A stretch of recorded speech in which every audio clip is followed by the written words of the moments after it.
Welcome, ladies and gentlemen, to episode 210 of the SplashCast Monday Night Raw. I'm your co-host, Reggie.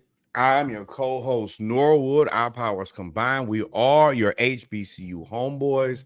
Welcome home. Welcome home. Welcome home. Yes, sir. Y'all know what it is. Monday Night Raw. We do our HBCU news around the culture. We do football. We normally do the sport that is off season or just starting in the mic check. Y'all make sure y'all like the mic check. Go back and listen to the mic check if you're listening to this, the taping of it. If you're live, please go ahead and drop your name or drop something in the comments. Let us know that you're here. Please, please, please. Appreciate it. Make sure you follow us on TikTok, Instagram, Facebook. Join our Facebook page. Join our Instagram group. We talk sports all the time. And we're trying to get to 1,000 followers, road to 1,000 followers on TikTok, so we can go live there as well. I'm your co-host, Reggie. I said that right. And I'm still and we happy and we singing and we color. We gonna start out with HBCU news around the culture. Boy, SWAC championship happened, and Big T this close.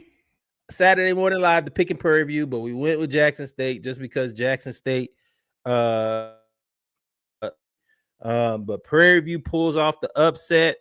Shout out to them. I don't want to give any excuses for Jackson State before I give all the praise and congratulations to Prairie View. Coach Tremaine Jackson came in day one, told you what he was going to do, and did it.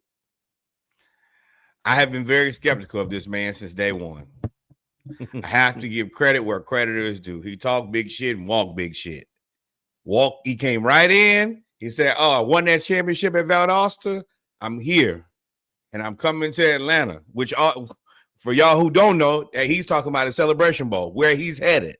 He wasn't even talking about the SWAC. He said, "I got that already."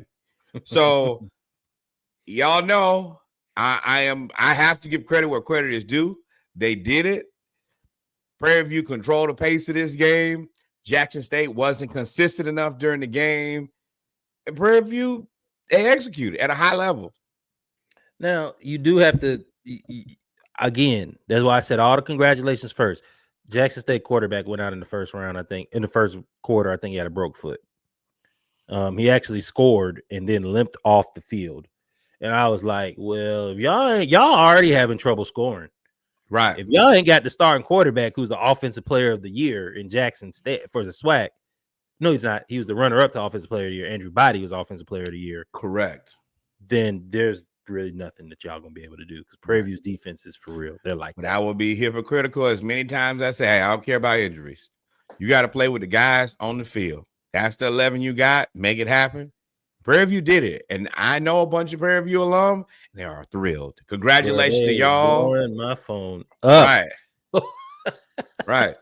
But also, I want to say Jackson State 9-3, excellent season, a lot to build on. TC has this thing going in the right direction. Yeah, it should be interesting to see what this thing looks like. I assume everybody to be back next year and be right back at it. I feel, yeah, there's a larger discussion here. I feel like Jackson State should be able to go to the playoffs. I think they're a playoff team in the FCS. But because of the calendar and the way everything is, no SWAC team will probably go to the FCS unless both teams are undefeated. Unless there's 3 teams that are like undefeated or ranked. And then one is just a consolation prize. Yeah, so I do hate that. But hey, shout out to Jackson State, shout out to Prairie View, shout out to the SWAC, man. This was a fun year. Except we gotta do a lot with the football calendar. At every level. Power 5, Power 4, Group of 5, D1, D2. It's got to be. The portal is things out of whack. Everything is just not. It doesn't work in alignment very well together. And it seems like something that everybody should have a vested interest in trying to figure out. Yep. So Speaking now of figuring out, the Celebration Bowl is set. Jackson State does not get their get back. I mean, South Carolina State does not get their get back against Jackson State, but they do have a chance to win the Celebration Bowl and play Prairie View. High-powered offense. versus a high-powered defense. This is going to be a fun game, and yes, I will be in the building. Tickets have already been purchased. That will be fun. I cannot wait. Now, I will say I have my own personal interest here. Both of these teams are led by members of my fraternity, so I've been calling this the Bro Bowl, Chinnisberry, and, of course, Tremaine Jackson. Shout out to all the members of Omega Psi Phi. This is a hell of a feat. And these are two of the best coaches in HBCU football, and I'm excited to see what this game looks like. And I'm going to let y'all know now, I'm big South Carolina State. Big mama went there, my grandmama. Right. Dad's born in Orangeburg, grew up on the campus. That's where the family is. I do have friends that went to Prairie View. I love y'all, but y'all big talk shit to me early in the year. Y'all know I don't forget. University of Miami. I don't forget. That boy is on the warpath. He gonna see y'all about that. And y'all in our bracket too. No, y'all not. Y'all know Ohio State bracket, but that's fine. So shout out. You said I got no bracket. March Madness. But while we're highlighting excellent HBCU coaches, HBCU Coach of the Year, Deshaun Jackson, absolutely deserved. He has knocked it out of the park. He came from basically, I'm not saying he came out of nowhere, but the success and level that he had was unexpected by any stretch of the imagination. He came out of nowhere. I don't. You ain't never heard of Deshaun being a coach? No, but I've heard of Deshaun Jackson. It's not like, to me, as a coach, correct, he did come out of nowhere. But congratulations! And shout out to that OC, man. We gotta start putting some respect on the Delaware State's OC, because that offense, that running attack, is second to none. And if they can throw the ball, if they figure out how to throw the ball, and he ain't even gotten the portal yet for real, right? If they can throw the ball, and let me tell you, that MEAC is strong now. Hampton might need to look back, going back now. The money, A&T, the money gonna be all right. He keep winning, the money gonna be there. The conference money, I think, is too much. I've had that discussion with a lot of Hampton people. I don't at this point see us going back to MEAC, even though I think that it would be better for our ability to compete is if Hampton and A&T return to the MEAC. But do you want to win or do you want the money? Obviously, we can't do both. Right. Smoked in the CAA. And the game to go. We just go there party. We've celebrated all the coaches. This is relatively unfortunate, but we've talked about it for a couple weeks. FAMU and head coach James Colsey III have parted ways. I think that he was kind of caught up in the rapture. FAMU's had so many things kind of go wrong before he got there. Yeah. I think he was doing the best of trying to make this happen, but we all knew that it was only a matter of time before this thing just fell apart from their loss of their athletic director, Willie Simmons. They kind of unceremoniously pushed out, who has flourished. And then he kind of came in, and of course they had all types of other situations on and off campus things going on. So it's probably a better situation for everybody, to be completely honest. But FAMU, you can find everybody now. This has nothing to do with James Colsey. Yes, James Colsey was mid, but the whole department is in flux. But they have now, I ain't gonna say righted the ship, they have calmed the seas. They are no longer in a storm. And I want to give a shout out to Albany State. Albany State made it to the quarterfinals, and they were beat in the quarterfinals 31-24 by Newberry. Why am I shouting out Albany State? We talking about FAMU because Albany State's head coach is Quinn Gray. And if you remember, a long time ago, I had been advocating for Southern to get Quinn Gray. And then I said, well, FAMU is probably going to get Quinn Gray because he's doing too well at Albany State. And he went to FAMU and was the quarterback. And even last week, you said, dang, you said FAMU should get Quinn Gray, and they ain't even got rid of Colsey yet. You pushing Colsey out the door. Well. Funny story. That foot. That foot. Is that a foot at the door? I have no insider information. I have no insider knowledge yet, but I can read tea leaves. When you and HBCUs love hiring alum that are successful, and there are tiers. SIAC, CIAA is great, but Quinn Gray is a FAMU guy. He went to FAMU. He set all the records there. He was good. He was great.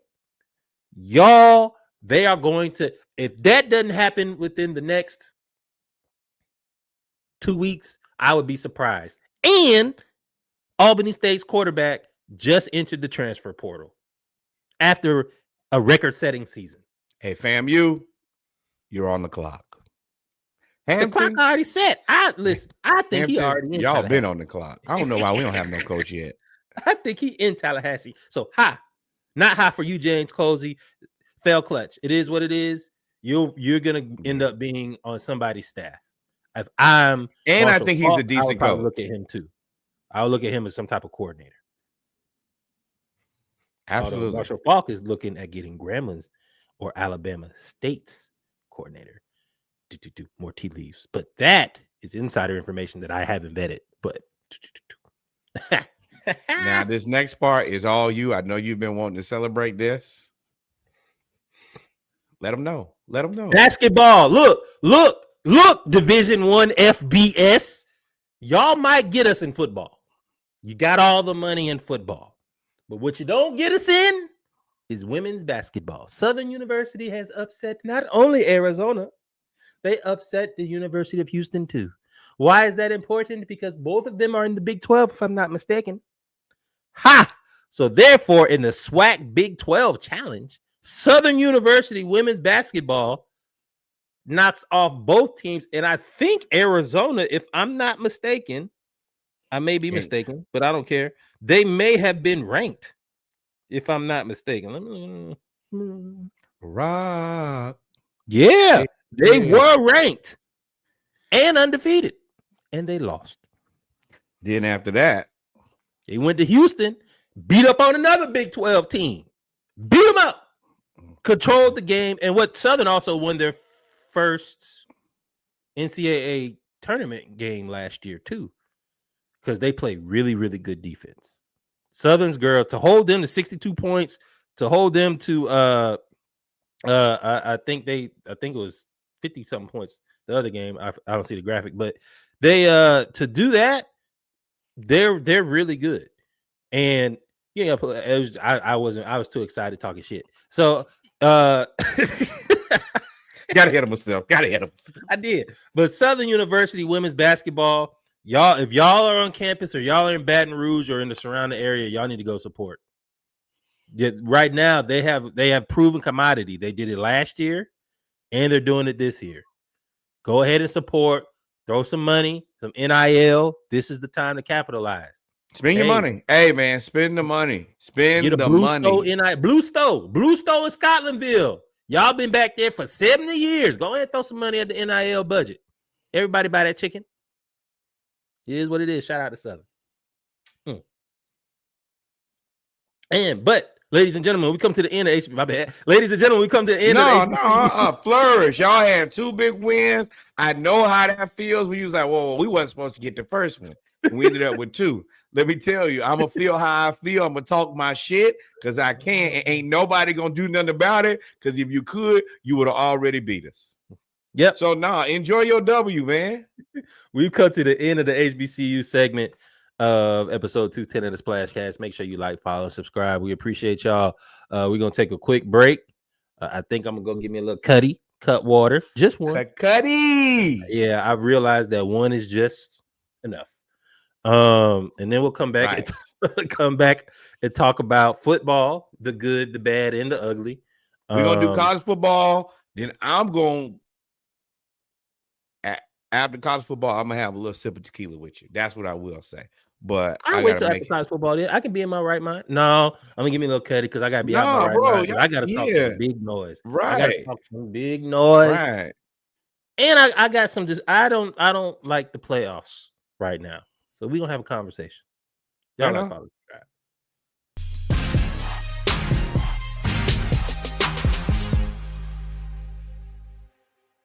And we're back, ladies and gentlemen, with our football segment of episode 210 of the SplashCast Monday Night Raw. We're going to start off with some college football. We got a lot to talk about. We're going to talk about championship week first, the coaching carousel, what you want to do. I'm gonna let you still dancing, so I'm gonna let you lead. I feel like you this is your time. I'm an innocent bystander. I'm a consumer. No, I'll involve you in the celebration. Florida hired Tulane's head coach, Summerall. We talked about that last week. Well, Tulane beat North Texas in the American Conference Championship game, and they are now in the playoff as an at-large, 10-2.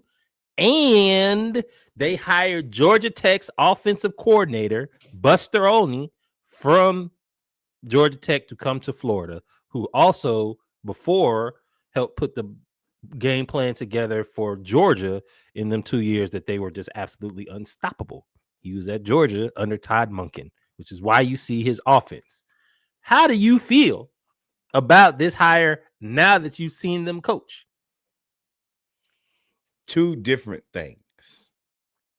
I like Summerall as a coach, and I think that he deserves an opportunity to coach that team until they lose. And if they win a national championship, I might not come to Florida. But I don't think that's highly likely. But I like his intensity. I think that he is a guy who everything that I've seen so far, he said the right things, and not like the right things in the way of like the media right things, but in the way of I ain't no chump.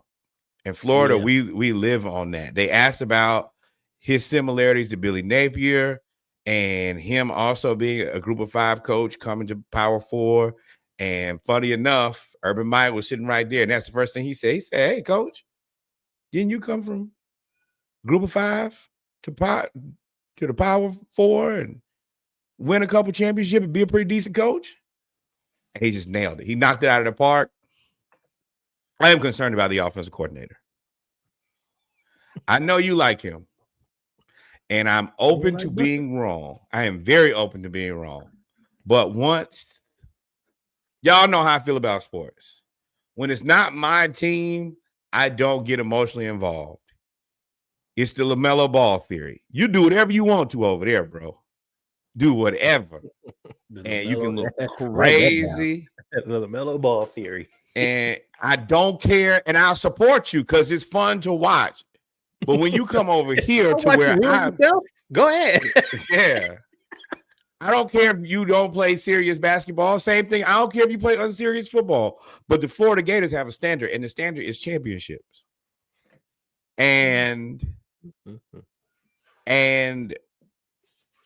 I told Reggie last time when we hired Billy Napier, I watched them games and I kept watching them screens. And I said, boy, I hate screens. And these screens are terrible. And then Georgia Tech do though. I immediately sent that to him today. I think they run the second most screens in the country. His offense is built around screens. Now, I will say it is way more sexy. That orbit motion, they're still playing the numbers game, which I don't necessarily love, but there are a lot of different motions so you can get teams at least out of position. Mm-hmm. That ain't what I want. I want an air raid offense. I want to throw the ball early and often, and I'm talking 10, 15 yards, not this screen game. But until proven otherwise, and until I see what the game plan looks like, I am going to be a good soldier. But yeah, you got a little hope. You got to go with the hope. Right. I'm not going to come in as a defeatist. I'm going to give everybody a chance. But if I see some bullshit, just like I did last time, I'm going to say it's some bullshit. And last time I said it was some bullshit, surely was bullshit. Yeah, I think y'all are good. I expect y'all to rebound very well. I think a lot of people believe in y'all's program. I don't think y'all have had that many, if anybody, really transfer for real. Now with DJ Lagway, ain't as good as he is. He did show some athleticism, and we can move on after this. But I don't, Canes King made that offense go, and DJ Lagway, I don't know if he's the runner that Haynes King is, which is interesting to say for obvious reasons. Well, he's probably not the same. Number one, Lagway, you got to be healthy. This lack of health is not a thing that we can deal with for the third season in a row. Man, they're gonna throw you out there just like they did Haynes King when he was pissing blood. But the other part about it, he has to prepare his body for this season. Has to.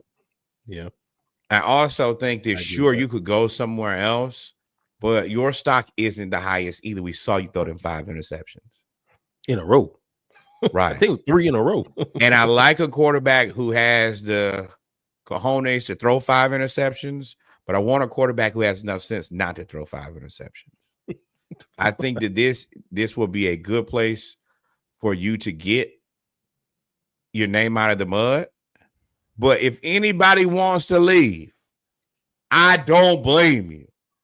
I want to make that crystal clear. I'm not a hater. Hey, if it's been rough with Billy, and if you want to get the hell out of Gainesville, I'm not going to sit up here and judge you for it.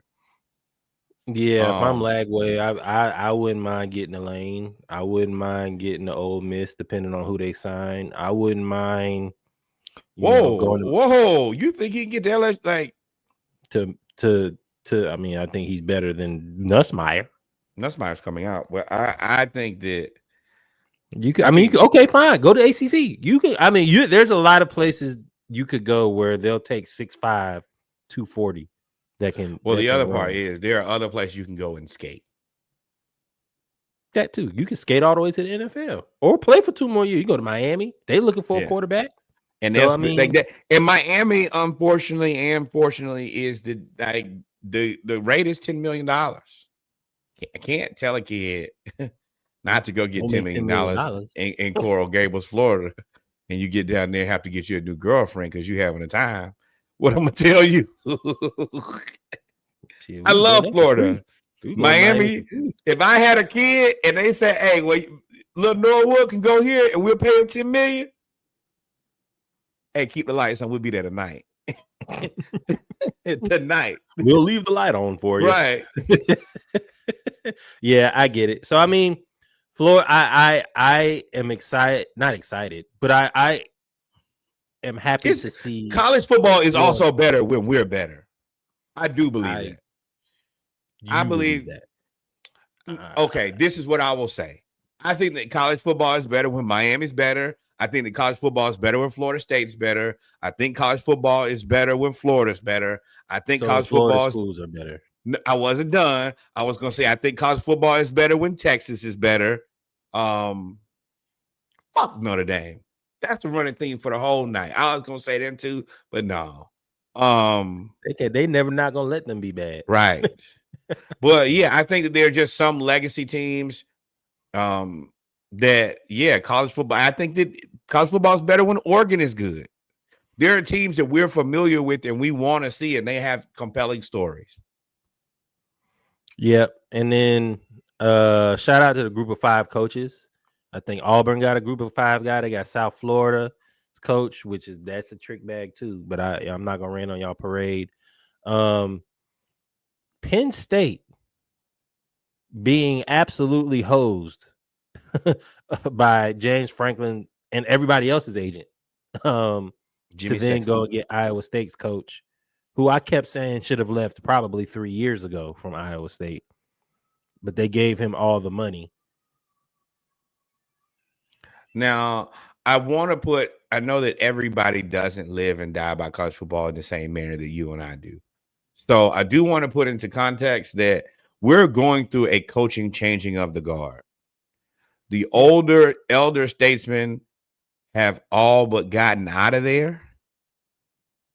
I don't know of any guys that I would consider like now. I would say for the next 10 years, the guys who are going to get opportunities are probably going to be group of 5 guys until you get some level of setting at the next level.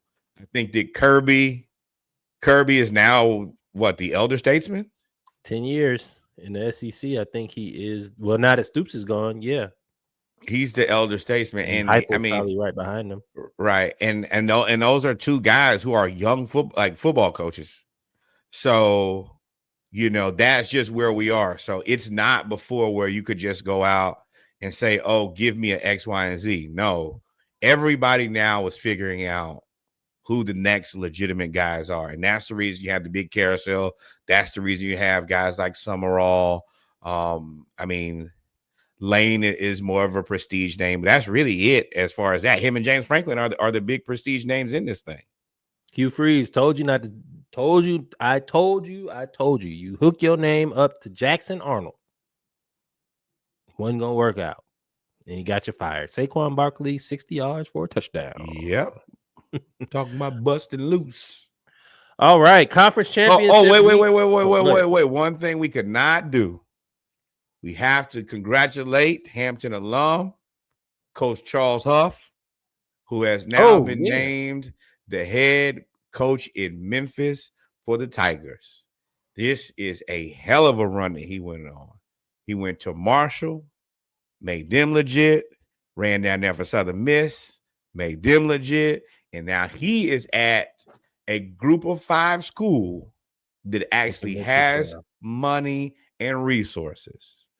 They could get into the playoffs, and I don't know if y'all know this, but FedEx is based out of Memphis, and FedEx pumps a lot of money into that school. So there is a ton of opportunity there, and I love to see black coaches go places with money. I'm just happy that he had a plan, because I ain't gonna lie to you. When he left Marshall to go to Southern Miss, I was like, why would you go to Mississippi? Well, the plan is also that he is the plan. Yes. But still, wherever I am, Mississippi, and because I could take the program with me because the program travels. He took the program with him, and he did his little externship for 18 months. Went right back up to Memphis. And got away from them racists. Boy, y'all talk so bad about them black people. Well, we'll find a coach then, since you don't like black people so much. Go get Brett Favre. Right, joke there, but I'm pay that money, Brett. Pay that money. Anytime anybody ever says Brett Favre, I'm gonna just say that out loud. Pay that money forever. But it was conference championship week. In true Reggie form, it was chaotic. And of course, that's the reason that boy's stretching right now. We're gonna start out with where we did the hell. That's fine. Chaos. We can start here. Hey. This is where the chaos began. We knew this was going to happen. We knew that Duke was going to beat Virginia. We knew it. Everybody kept talking about it. I was like, bro, Duke going to beat Virginia. Because nobody knew why Virginia was good. Nobody knew. I mean, nobody knew. Because they're not. ACC, let me tell you, you guys blew it. You blew it. I don't know what y'all did, but y'all need to restructure that where this doesn't happen again. The best team in your conference did not play in the championship. I don't think the second best team in your conference played in the championship, which then makes you wonder, and this will be a reoccurring theme, why even play in these games? Why play these games if the best team in your conference is not going to play in the game? Well, you can't get mad at the ACC for that. Miami, don't lose the SMU. Yeah, but don't lose the North Carolina State at home. Don't lose the Pitt at home. But their lack of divisions, the ACC, they have some things that are fundamentally wrong with the way that they're set up. And it might be not in your best interest to have people all over the country in this conference. I think that you might have added too many people. You saw other people doing it and you thought you should do it, and it didn't help you out. And look, I know y'all said this, and we'll get to it. There's irreparable damage between Notre Dame and the ACC. If I'm the ACC, you should either y'all gonna play in the conference, or y'all gonna we not just irreparable damage between the ACC and Notre Dame. Fuck you. We don't care no more. If Notre Dame had been in the conference, they would be in the ACC championship game. They only have one ACC loss. Whose fault is that? Notre Dame always want to do this shit. Then they got sensitive and want to take your ball and go home. Oh, we not playing in the bowl game. I don't care. And if I'm any of these other teams, I'm not playing ball with Notre Dame. Boycott anymore. Notre Dame. I've been saying that. Why play them? Why? And then so that they can use you. Okay. Because I'm gonna get on my rant. We gotta get back. We'll talk about that at the college football playoff. Because I got a lot to say about them fuckers. But shout out to Duke. First off, Duke told y'all they was gonna come blow it up. Shout out to Manny Diaz, who left Penn State, got fired from Miami, went to Penn State, recalibrated the defense there, parlayed that into a job at Duke, and won the ACC before the school that fired him. Ain't that funny? Funny how that works out, right?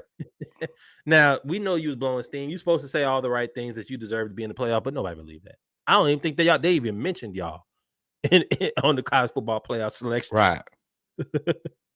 So, but shout out to Duke, man. Y'all did it. Y'all caused the chaos that we wanted. Big 12 championship, Texas Tech takes care of business against BYU. A little bit of misfortune for BYU. I think on the first drive, the quarterback, Bear, long name, hurt his ankle. That was their offense is predicated off of him running and throwing. Running mostly, then throwing. And New Jersey, that 47 jersey just drives me crazy. But there's a well, go ahead. Oh, and once he was stationary, Texas Tech defense with all the money they paid for the D line has opened it up for the linebacker, the Buckets Award winner, who had 2 interceptions. That was his first round. Oh yeah, absolutely. That was that. What were you about to say? This is a perfect case study. Now we've seen SMU buy their way to the top of the ACC, and we've seen Texas Tech pay their way all the way to a bye at this point. Money is real. Cash is king. If you got it, spend it.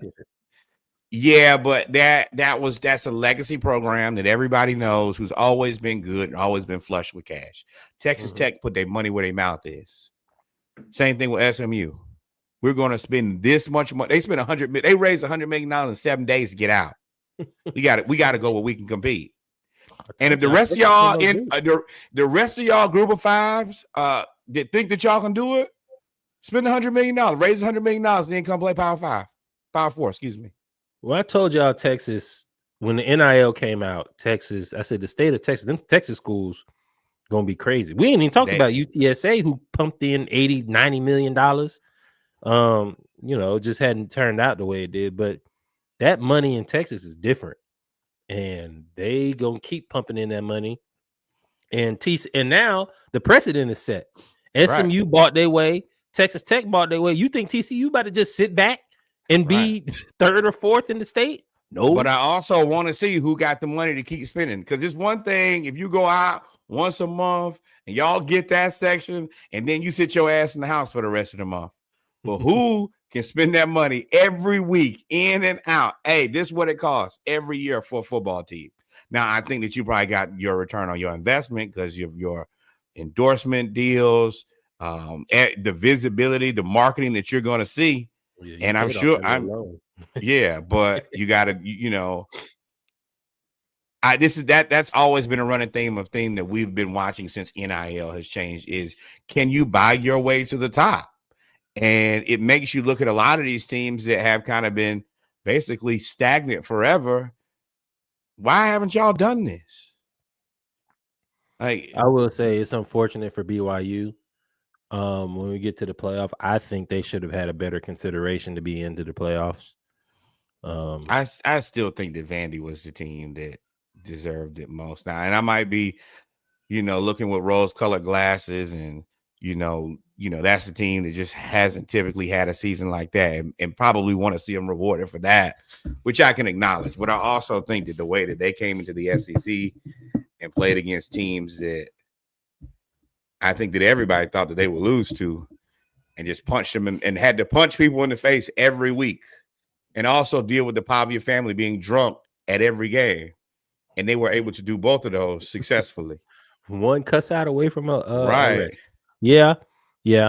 So shout out to Texas Tech. First off, they went down 7-0 and then did not look back. And no matter what you say about BYU, I am a believer in that defense. Texas Tech defense. And I'm a believer in that coach. They'll be back. They will be back. Yeah, and I think that's final a good thought football program. Was we said we were watching this game. I was like, hey, both of these teams have a lot of dogs on defense. Right. BYU got like 4. They had a dude playing safety, linebacker, and edge rusher. And you know what? I'm glad that you bring that up because I was like, they have every NFL special teams player ever needed on these teams. Hey, Falcons, you looking at some guys at the end of the draft? Get me one of these hybrid guys that look like Devon Diablo that can do a little bit of everything. Number 17 for BYU. I was like, dog, they had him at safety, linebacker, and edge. I'm interested in those guys going forward. Just basketball and football. If you can only play one position, you better be a world beater. Yeah. Gotta be the best of it. In a kind of shocking outcome, Georgia thoroughly and utterly dominates Alabama from beginning to end in the SEC championship game, 28-7. I had to call our resident Roll Tide man, Rev Worth. You called still? I said, yeah, because we actually have cordial conversations. It ain't no, yelling or nothing. I said, this is the first time I can say that Georgia thoroughly dominated Alabama, like from beginning to end. And the only reason, and this is a question I want to pose to you, is Alabama, the fact that they scored that one touchdown, is that the reason they got in the playoff? Because Georgia was up 21-0, and Alabama got a personal foul. They got a roughing the passer first, which was not roughing the passer. I hate that little stupid ass don't hit him in the legs rule. I mean, he pushed me down, but cool. Then they got a personal foul because they caught the Georgia DB punching the guy in the face, well, mushing him in the face after he got mushed in the face. And then they got a great job, Jalen Hurts. You trying to trick this off, boy. Yeah. And then they got a pass interference call. And then they ended up scoring after the Georgia DB got picked by the I'm obviously about 30 seconds behind you. And then they scored on to number 5 for Alabama after the DB got picked from the AJ Brown from the official. After the DB got picked from the official.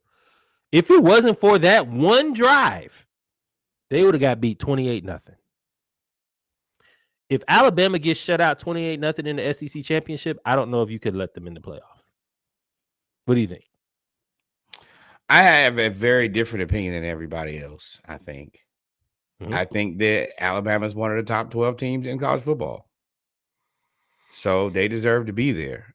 I think that the other teams that got in, I didn't think that there was a world where they didn't get in, honestly. I think that the additions at the end are just consolation prize entries, but there's no, number one, it's tough to beat a team 2 times. Just, it is. And I just never thought that they weren't one of the top 12 teams in college football. I mean, that's fair. We could, yeah. And we'll talk about that in the college football playoff. I'm asking you, do you think that they're one of the top 12 teams in college football? I have a different thought process. I'm going by criteria and precedent that was set. Fair. And that's frustrating to me because in the previous years, I think Georgia was undefeated and lost the SEC championship game. And they dropped us from 2-6 and kept us out. and put Alabama in because they won the championship game, even though they had 2 losses. So well, that's different. I think that my opinion on that is that playoff did not have enough spaces to adequately judge the best teams. That was just, and I said it from day one, this is just stupid. Yeah. Power 5 with 4 spots. I was like, the math don't. this doesn't make any sense. And I would rather try to not keep that. That's a poor decision, and we can acknowledge in hindsight that was stupid from day one. And I think now, where we are in the present situation, we see what's stupid about what the current situation is with Tulane and James Madison being the last 2 entries in. But before we get there, now I'm going back away and I'm going to let you talk because you have had an ongoing beef with Indiana and their fans. If you don't believe me, go to TikTok. It's one of our best reels that we have. Yeah. It's like Ohio How State. do you feel, brother? Okay, for y'all, let me start out with the context. In what I considered a mind-blowing, shocking situation, which I just had no way of ever believing would ever happen. Ohio State loses the Big Ten championship 13-10 against Fernando Mendoza and the Indiana basketball Hoosiers. Hoosiers. And Ohio State had no running game. They continuously missed opportunities, and they just did not look like the team that I believe that they were. I am incredibly disappointed because Ohio State is a team that I have had a lot of respect for. I actually thought going into this, they were head and shoulders to probably the odds-on favorite to win the playoffs. Yeah. And I think everybody did. And then you let Indiana and Stiganetti come in and punch you in the face. But it's like whatever I need Ohio State to do, they don't do. And it's like I was like, sure, they won't make me look stupid. They'll win a game. They'll win this game. They'll trounce this basketball ass school. And reverse. Right. The exact opposite. You look like you got punched in the face and humbled the whole damn game. And you were healthy too. Nobody was injured. This is an embarrassment to Ohio State football. This is just not what was supposed to happen. Now, with that being said, Indiana, I was unfamiliar with your game. Y'all did it. And same thing with Jermaine Jackson. If I'm skeptical, I will stay skeptical until proven otherwise. But upon being proven otherwise, I respect what y'all did to a team that I thought was good. I am excited to see what these playoffs look like. But if y'all play like that, then maybe y'all are the best team in the country. What's impressive is how they won. Indiana is the number 1 scoring team in the nation. They won this game 13-10. Mendoza, I thought he was out for the game off the first play. He got hit and just laid on the ground, didn't move. I said, uh-oh. And then he came back and they did just enough. Ohio State.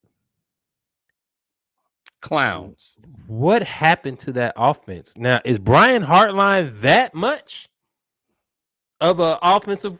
I guess he's offensive coordinator. He was something. He was wide. No, he's offensive coordinator. He was a magician. He was a magician over there, whatever it was. Was he just not there? Were y'all distracted?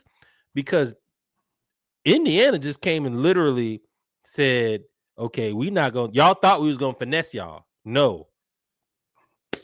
We here to punch faces, baby. They beat y'all the whole game. And shout out to Ohio State defense. It ain't like they ain't, show up to allow 13 points against the number 1 scoring team in the nation. Is impressive. Phenomenal. But y'all can't do that. Now, maybe the best thing that happens to Ohio State because they lost last year and then went on to win the national championship. So that may happen. But y'all flaw. Not playing like y'all that. Flaw for sure. Y'all look funny in the light, boy. My God. And it's like as soon as you start believing in them, Y'all embarrass me in so many ways. Indiana, I want y'all to acknowledge, because I've been doing this, especially now going into a few years of podcasting. When I'm wrong, people don't give me enough credit for saying I was wrong. I was wrong about Indiana. Apologize to Milan, your frat brother, too. You know what? Fair Milan enough. called it. Milan, you called this. You are a soothsayer. You looked into the future. I have to give credit where credit is due. It is not weighing holy hell, I believe. I just knew they was going 40 them. That boy said on Saturday Morning Live, I'll be disappointed if y'all don't win by at least 14. They didn't even score 14 points. Why y'all got it? That's it. That'll be the last time I believe your little sorry ass team. And I want to make like boo-boo the fool. Right. I want to make this very clear because of the narratives that are out there. I believed in Ohio State. I put my own damn name on. I put my credibility on the line for a team that people believe that I hate, which I don't. I was in full support. And here I am. Call me boo-boo. I must be a fool. Make me sick. So before we get to the playoff, we can go ahead and talk about this Heisman real quick. That'll be real quick. This super quick. This is the downside of parity. When you want parity and you don't want somebody, this Jeremiah Love to me should probably be Diego Pavia should probably be the favorite because of what he did at Vanderbilt. Jeremiah Love is nasty from Notre Dame, but this Heisman Trophy lineup is the middiest of mid. Yes. This is what I will say about this. You pick any of the three guys on the right, this is the worst Heisman football player I saw in the last 30 or 40 years. None of these guys on the right are as good as don't worry. I went and looked. Jeremiah Love is the only person who I think is actually good enough to be in the Heisman conversation, like from just skill level. But due to Notre Dame being weak as hell, X him out. Indiana, great job, but you got 2 wins. Diego Pavia went through the SEC and punched people in the face. I think he's the guy who deserves it. I do. If it's me, it's Diego Pavia, it's Jeremiah Love, or we skip the Heisman this year.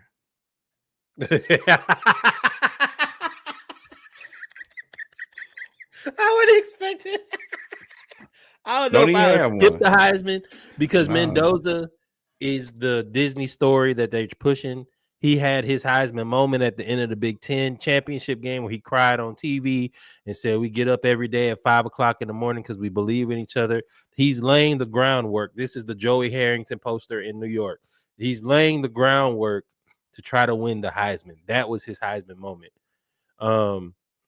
I got a good brain and I got good common sense. Hell no. But I don't care. My team ain't in nothing. But Diego Pavia doing what he did, he's done at Vanderbilt, who from everybody we've talked to believes should be in the playoff.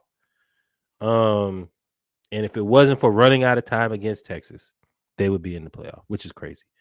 And that's the thing for me. Like Julian saying, I think you don't even need to be in the conversation with the things that have been afforded to you.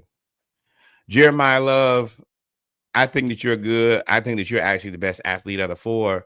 But Notre Dame, y'all need to be in timeout anyway.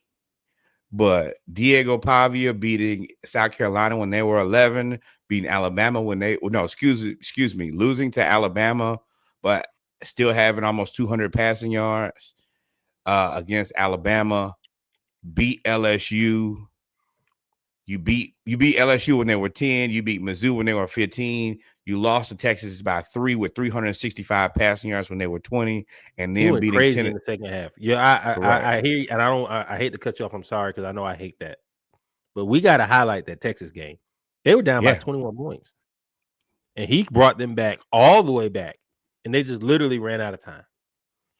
And in every game that he played in, he was the high pass man.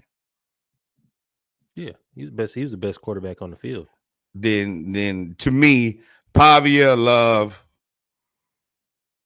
Julian said, "You're a hero on brand only. With the receivers that you have, brother, you should have another 1,000 yards." And that's what really highest completion percentage. I said, I bet you got 4. You got wide receiver, bro. And you can't name not their receiver for Diego Pavia. Who else can you name? I'm for real. Correct. Name 2 people. Correct. I can name the coach, Clark Lee. That's it. Right. And shout out to the Black Athletic Director. Y'all should win it. He should win it because they actually gonna play their damn bowl game. Right. Yeah, that's another reason. Jeremiah Love and Notre Dame, y'all choose not. I think that the Heisman committee should take that into consideration. Like it or don't like it, I don't care. They're NCAA. But yeah, but at the end of the day, still, whoever this is, you guys, when they do the Heisman House, they're gonna look at y'all very unfamiliar, my boy. Mm-hmm. Mm-hmm. Now let's talk about this bullshit here, boy. I'm gonna die on this hill. Georgia broke the playoffs. I'm gonna die on this hill.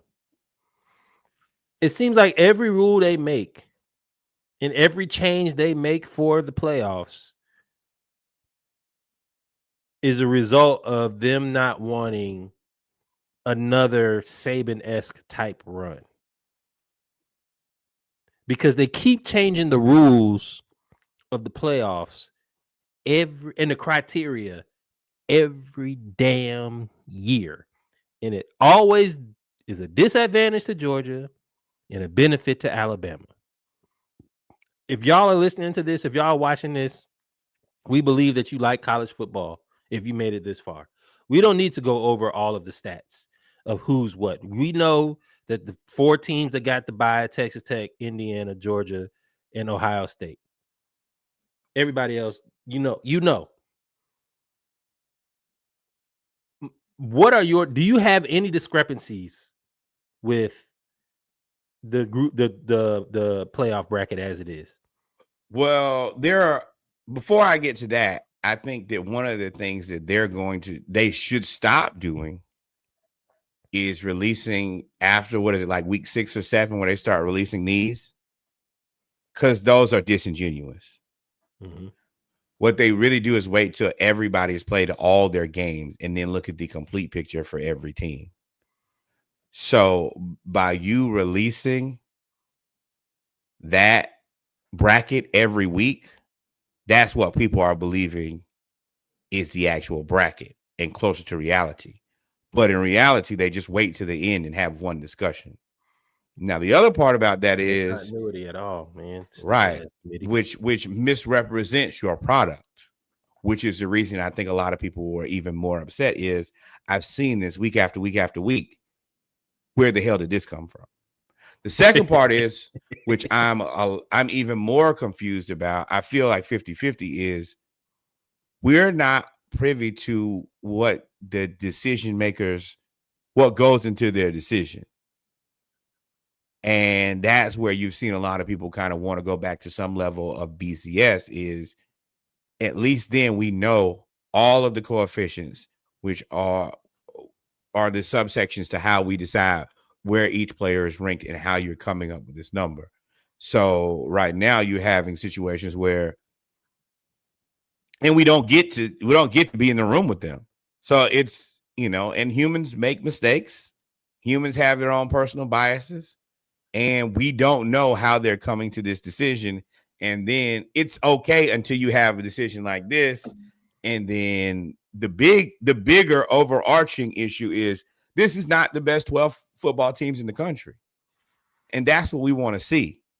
Now, there's a fine line between having the best 12 teams in the country but you also want to make sure that the group of 5 teams feel that they can win a championship.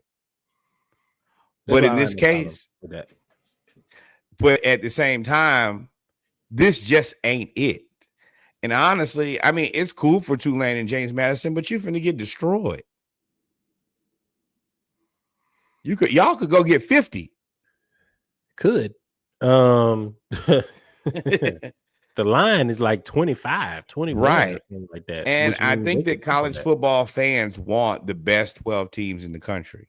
Now, there's also going to have to be a level set and some coming to God about strength of schedule. And I don't know how that works out because you have the Big Ten and their consistently weak ass schedules. We've already seen the Texas Tech schedule next year. If I had $1,000 to spend, I would put $1,000. Texas Tech is in the top 12 next year because I saw the schedule.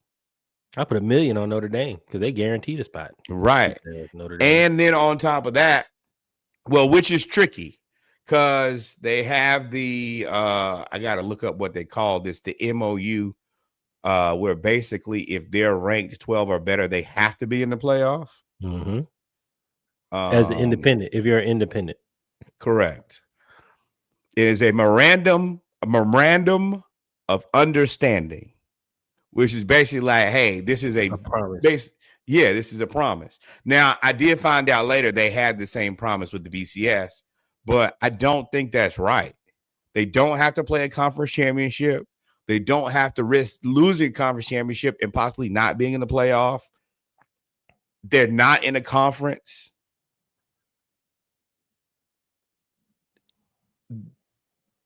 I am full boycott of Notre Dame for the foreseeable future. And then the way that they've acted since they didn't get their way, them taking their ball and going home. Oh, we're not going to play in the playoffs. I mean, we're not going to play in the bowl game. When y'all already get to set all of the rules, you don't have to be in a conference. If the rest of you guys don't stand up to them, then they're going to do whatever they want to. Address it early, and we didn't. So the only thing you can do now is address it often. Y'all gonna tell you, hey, Notre Dame, we don't need you. And the harsh reality is we don't. Y'all ain't won no national championship. So you said a lot there. Here's how I feel. First off, with the way that the seeding is, with Indiana and Ohio State still being 1 and 2, I'm okay with Indiana being number 1. I think they're undefeated. Rightfully so. I think they won the Big 12, the Big 10 championship. They also beat the number 1 team, which holds weight because Ohio State beat Texas when they were ranked number 1. So y'all hold that. I think that college football has to make a decision. We've had this same discussion in the group with our resident Big 10 fan, Tremaine, and I've had it with everybody else as well. Y'all gonna have to figure out whether you put stock into rankings during the season and wins during the season, right? If you beat the number 10 team at the time, does that matter? Or do you just wait until the end of the season and you look at everybody else's schedule and you decide, okay, LSU is 7-5. That's not a good win anymore. You're gonna have to pick a side. You can't keep playing this straddling the fence between strength of schedule and wins. 1. 2, y'all gonna have to figure out how to make conference championships matter. Alabama lost the conference championship by 21 points. Should have been 28. Could have been more. But I'll say this. They didn't move. They were ranked number 9 and did not move. Ohio State lost and are not conference champions and are still ranked number 2 ahead of Georgia. I understand that Georgia probably has the easier slate because you're either playing Ole Miss without Lane Kiffin or Tulane versus Ohio State playing Miami and Texas A&M, one of them two. But still, the fact of the matter is that's just Georgia, for this year. Georgia should be the number 2. You have to figure out. Yeah. Conference titles have to mean something. There's no way that Ohio State should be ranked number 2. They should be ranked number 4. To me. because Texas Tech won the other three. convincingly. You're right. The other 3 teams did win their conference championship. You're right. You're right. That doesn't You're make right. sense. Right. So that's another problem. I got a big problem with Alabama being in the playoff. I'm not gonna lie to you, because that only also says the conference titles don't matter. They decided that Alabama was going to be in the conference championship game. I'm sorry, going to be in the playoff before the conference championship game was ever played.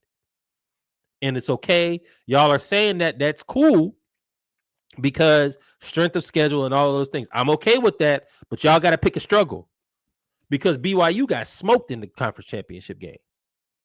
But they only lost to the number 4 team twice. That's the only 2 losses they have. And they beat Utah, who is a ranked team. And I don't want y'all to think that I'm caping for BYU. I'm talking about principle. Consistency across the board. If you're going to do that, you can't penalize BYU for losing the Big 12 the way they did and give Alabama the benefit of the doubt. That's not fair. And I'm going to tell you what you're definitely going to have to do if you do that, because I still believe that Alabama is one of the top 12 teams in the country. Then you have to make these deliberations public so people can understand your train of thought. Because behind the shadow veil and not explaining it, you're not showing your work. And people, like, there's a ton of money invested here. There's people's emotions invested here, and everything goes back to the integrity of your sport. And right now, college football is a shit show. Now, that does mean that everybody's talking about it, which is great. But in that same vein, they're not talking about it positively. They're saying that it looks like it's out of control. And I told y'all this was going to happen. We actually said this. When they went from 4 to 8, or was it 4 to 6 or 4 to 8, whatever they did, and then they went from 8 to 12, I told y'all, I said, that's not going to do nothing.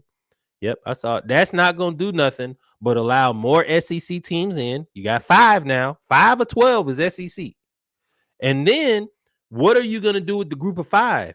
Because if you go with the 12 best teams, no group of 5 team is ever going to make it. Well, right? Because they don't play anybody unless they want to play somebody and upset them.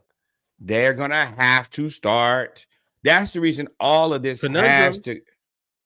Because if you play a group of 5 team and you power 5 and you or power 4 and you beat the shit out of them, now your strength of schedule goes down. Correct. That's the reason I'm saying that there's going to have to be agreed strength of schedule.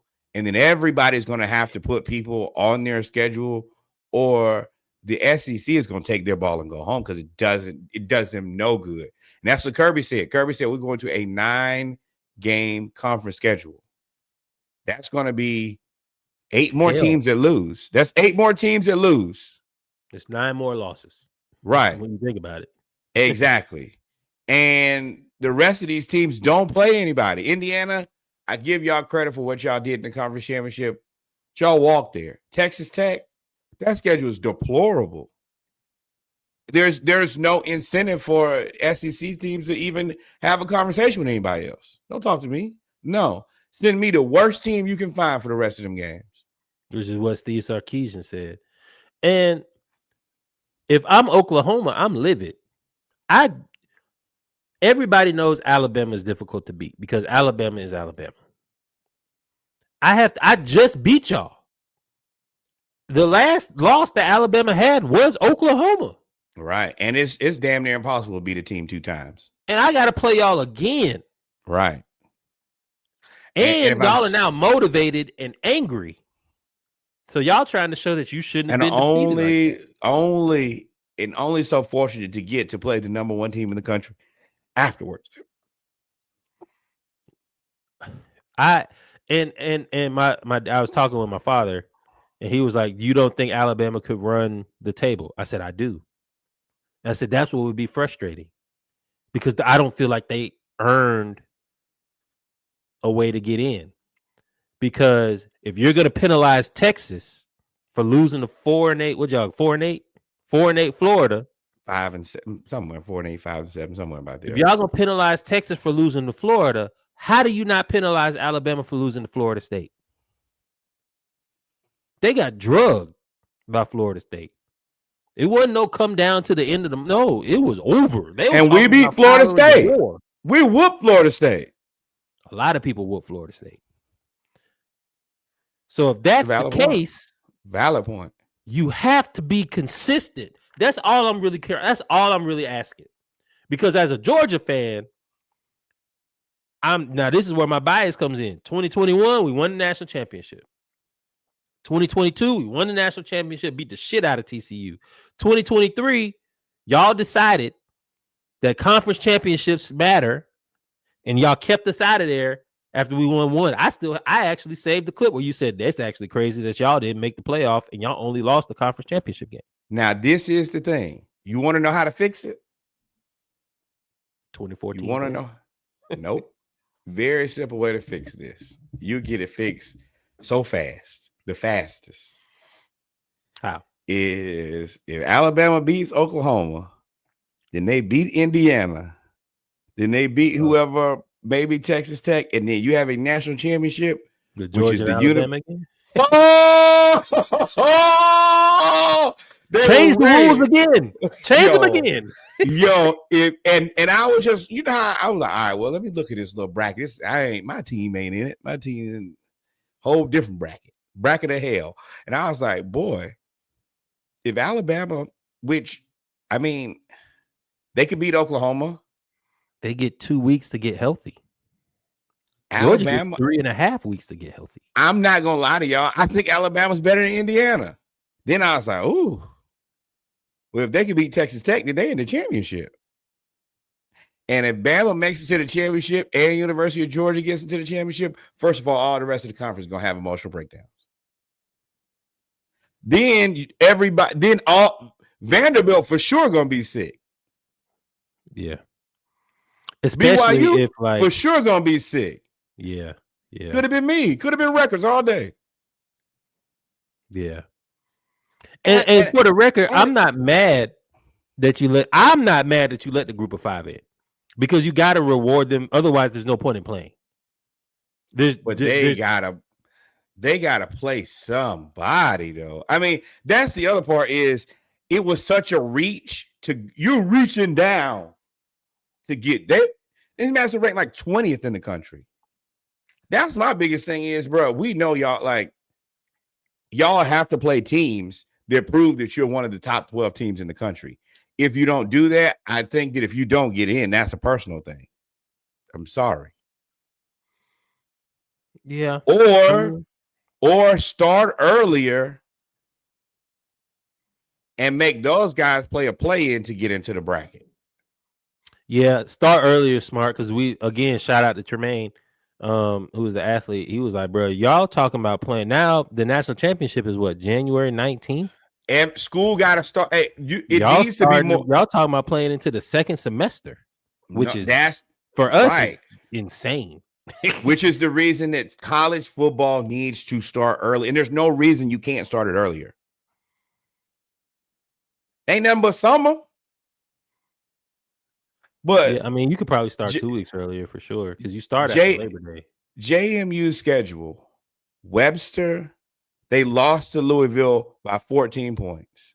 Liberty, Georgia Southern, Georgia State, University, Louisiana Monroe, ODU, Texas State, Marshall, App State, Washington State, Coastal Carolina, Troy. Then you play Oregon. What? Yeah, I mean, Tulane got beat by Ole Miss already by like 40. So it's like, I get what y'all are saying when you say you didn't even play anybody in the conversation. Yeah, I mean, well, Louisville was the only team that was ever ranked. I mean, bro, you can't have Webster, Liberty, Georgia Southern, Georgia State, ODU. Bro, Florida could be in the playoffs with this. So what do you do with the group of 5 then? How do you include the group of 5?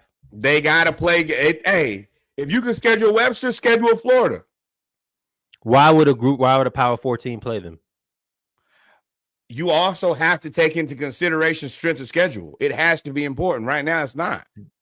If I'm an SEC team, if I play JMU or Tulane, that doesn't. I mean, if I'm going to SEC is going to a 9-game schedule next year, right? There's only 12 games. And let me also say this: you don't have to like Big 12. Oh hell, Big 10. You know how many they need games against people who are respectable? No, maybe not that they're not respectable enough for me to care about them either. No, I don't know. As Sarkisian said, there's no reason for me to play those teams. I would rather play Austin P. I'll keep playing Austin P, and I'll keep playing Tech. I don't even know. I can't. No. I'm playing Webster. Charlotte? I'm starting my season out just like James Madison. What? Give me the no. Excuse me. Virginia Technical. Give me the Weber State Wildcats, who got whooped every damn near every game. Yeah, by a lot. Give me what's Netflix guy? What's the guy at Netflix? Give me them. Give me Weber lost to James Madison, Arizona, UC Davis, Sacramento State, Eastern Washington, Montana. Yeah, I don't know the answer, but maybe it is a play-in game to get into, and you have one team. Y'all have some weird hinky game where y'all play the Group of 5 championship, and that one team is in there. You know how mad I would be if I'm the 4 seed. I'm sorry, or I'm the 6 seed, and I gotta play Oklahoma or Alabama. I guess you would make them play the highest non-bye team, but that's a bye, essentially. Yeah. If you're the 5 seed, that's the bye. You get to play the Power 5 team. Right. So the top 4 teams, they get actual byes. Then the 5th team, you would get a game, but it would be by far the easiest game. Yeah. I mean, yeah, that could work. That probably is what they'll have to do. Because I do understand you got to keep teams at least reasonably engaged. Yeah. What's the point of me even staying in Division 1 if I can't even make the playoff? I'll just go to Division 2 and dominate.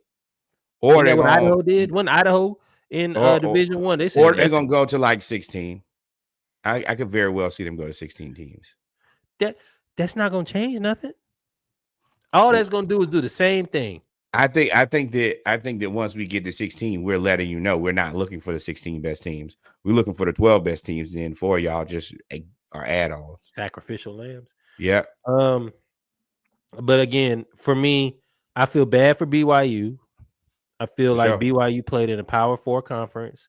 They beat a ranked team, and they only lost to the number 14, which is the championship. And they lost in the championship game, which y'all said should not matter.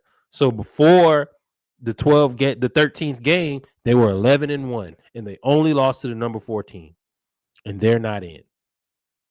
Fuck Notre Dame, join a conference. Yeah, and Notre Dame until we don't care. Yeah, but you don't get no more free rides. Shout out to the black coach, though. We love you, Marcus Freeman. We all wish you all the best. Yeah. Shout out to you. How do you feel about? I ain't gonna ask you how you feel about it. It's just funny that he was Florida's number 1 choice, and my man Notre Dame said, "No, you cannot talk to him." I don't blame him. Interesting. I don't blame him. I'm happy Miami got in. I'm happy. I'm a person who believes in using my privilege. So if you got privilege, use it and abuse it until you lose it. I'm happy Miami got in. Ole Miss keeping their offensive coordinator will be interesting because he's going to play with Lane. He's going to be Lane's offensive coordinator at LSU, but they're going to allow him to coach the offense, which means to me, that means Lane. I feel like Lane is making the game plan right now. So I think that's the last thing that he's trying to do. I actually think that this is a loss for both. I think that both parties are wrong in this case. Lane, I think that you starting out incredibly incorrect. You said what you said. And as a football coach, it's different when you say things. When you say things, that's how it has to be. And you said if you're not on this plane, which basically means if you're not done at Ole Miss, then don't come to LSU. You already went back on your word before you even coached your football game. Ole Miss, y'all was sick of Lane. And that dude, Charlie Weiss Jr., he ain't pick you. He don't love you. He not interested in you. And after this game, he getting the hell away from you. So why is he coaching? Y'all both look like clowns. Try to get Trinidad Chambliss to transfer. And if they take all of your players, you deserve it. Because I'm not finna go on a date with you and you got a new man. Let's get some closure. No, right. It's closed. The door's been closed. Right. You got a whole new man. What we got to talk about? All right. Before we move on to NFL, last thing. Now that you see this bracket, now that you see this bracket, who do you pick to win the national championship? Oh my God! Of course, it'll change as the rounds No. I'm gonna do a quick simulation right now. All right, so JMU, Ohio, Oregon. Oregon wins. Alabama versus Oklahoma. Oklahoma just beat them. I doubt they can do it again. Alabama advances. Tulane loses to Ole Miss. That'd be bad for Kalen DeBoer if you lose again. Ole Miss advances. Carson Beck throws interceptions. Texas A&M advances. So Oregon versus Texas Tech. I have an upset. Oregon advances. Alabama versus Indiana. Alabama advances. Ole Miss versus UGA. UGA monkey stumped them. Ohio State beats Texas A&M. That leaves me with Oregon, Alabama, Georgia, Ohio State. Which is which puts us right back to where we are every year. We wasted everybody motherfucking time to get to the same place we get to every year. God, that sucks. So now you got. Oh, I'm going Oregon, chaos. Alabama, Georgia. Yeah, Ohio State. I don't trust y'all at all after what y'all saw y'all do to Indiana. That boy disappointed. I really believed in y'all. I'd never believe in y'all again. Y'all make me look like a short clown. No. You don't get out of that. Go ahead. Oh, Georgia. But I'll go round by round. Yeah. Oregon versus Texas Tech. I am inclined to agree. JMU, he's never changed. I am inclined to agree. As good as Oklahoma's defense played, I don't know if you're going to get a pick six and you're going to get 2 forced fumbles and you're going to get all of those things. But again, if you can hit Ty Simpson, shout out to Norwood. He's been saying this all year. If you hit Ty Simpson, he's not good. He is Georgia terrible. Hit him in the first drive when Gabe Harris Jr. laid People him. People be listening to what I say on the pod and then go home and do it. I just want my Gabe Harris Jr. hit Ty Simpson on that read option. I said he ain't good. He ain't no good for the rest of the game. And he threw the ball in the dirt for the rest of the game. And Ty Simpson's so little. But I got Alabama beating Oklahoma. No shade to the Sooners, although I've never really been a Sooners fan. I just think healthy, both teams healthy, I think Alabama probably wins that game. Then you have Ole Miss and Tulane. I have the upset here. I have Tulane beating Ole Miss because I think that Lane Kiffin, his gift is being able to sequence plays. I think that's his gift. I think the game plan is the game plan, but he gets to sequence plays and he sees things long before. He's the guy that as soon as they break the huddle, he's like, throw it to this guy right here. As soon as they break the huddle, and it happens, it's been happening since Tennessee. So I think with him not being there, and I don't believe in Golding as a coach. So I think Tulane gets the upset over Ole Miss. Wow. I have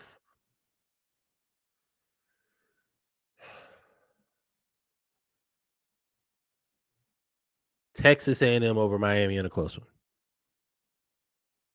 Me too. So now you have Oregon versus Texas Tech.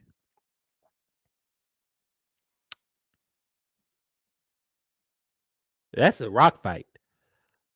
That's a defensive struggle, which I never thought I would say in a Big 10, Big 12 matchup. Showdown. I'm going to take Texas Tech there. I love you, Dan Lanning, but I don't think you get it done. Indiana versus Alabama.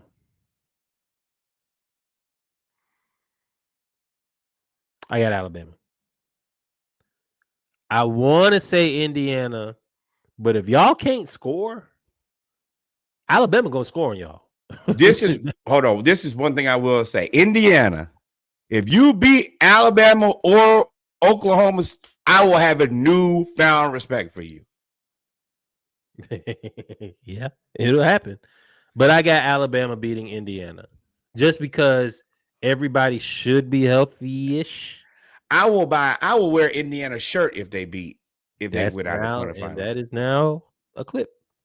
I'm gonna do it. Hey, I'm big on if you impress me, I'm gonna give you fucking credit. And if they were to do that, if y'all win the game after the Alabama, if y'all beat Alabama, Oklahoma, y'all send us the shirt. We will wear it on the podcast. I promise. Make me a believer. I want to. Name of the show. Make me a believer. Georgia Tulane.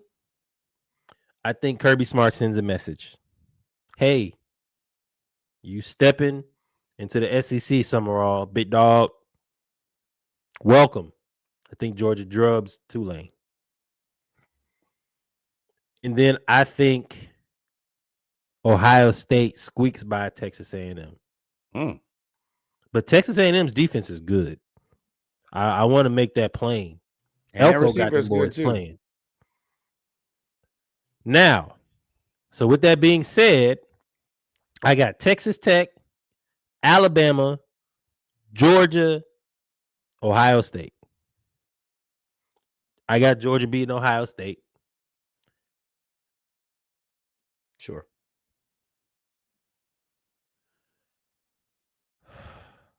Alabama beating Texas Tech. I just think if they're healthy, I think Alabama defense is enough to hold Texas Tech, and their offense will score enough. I don't think it's going to be a blowout. I would probably say like 23-19 or something like that. 28-23, something like that. I can see that. Yeah, where you have to score a touchdown at the end of the game, and you can't. Yep. Which means you have Georgia and Alabama, which means everybody's angry.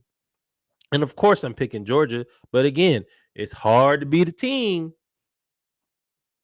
twice. So that would be the tiebreaker. And if that happens, you will never be able to tell me to shut up. Because I'm going to be mad. Because I don't think Alabama should be in the first place. So I'm going to be mad that we even in this goddamn conundrum again. And I'm going to die on this damn hill that y'all change the rules every time Georgia's about to take off. Y'all don't want another Saban-esque type run of 2008 to 2020. That's a crazy 2008 to 2020. Y'all don't want that type of run anymore. And Georgia was on the way to doing it. And y'all keep changing the rules. First, you said, hey, well, now we just going to play players. Everybody can pay players now that Georgia beat the shit out of TCU. Then y'all said, oh, we're going to let everybody transfer when the hell they want to transfer. Now that it's Georgia. Then they said, oh, you know what?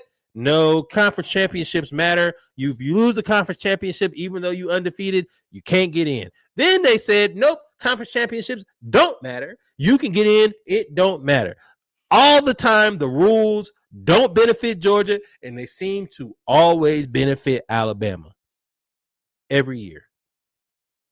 It seems to happen. Every rule change has benefited Alabama. All the way back to the BCS, when Alabama didn't win the SEC, and they still had to go. They ended up making the BCS championship game to play against goddamn LSU, who won the SEC and beat y'all at home, and they still made them play them again. I'm gonna die on that hill. But that's where we got it. I got Georgia. We both have Georgia beating Alabama. We're gonna run through this NFL when we get back though, because the Falcons fucking suck. Hey, that's the Falcons segment. Falcons Focus. The Falcons fucking suck. All right, quick break. I'll come back with some tequila to sip. And yeah, we'll talk football that matters. Not us.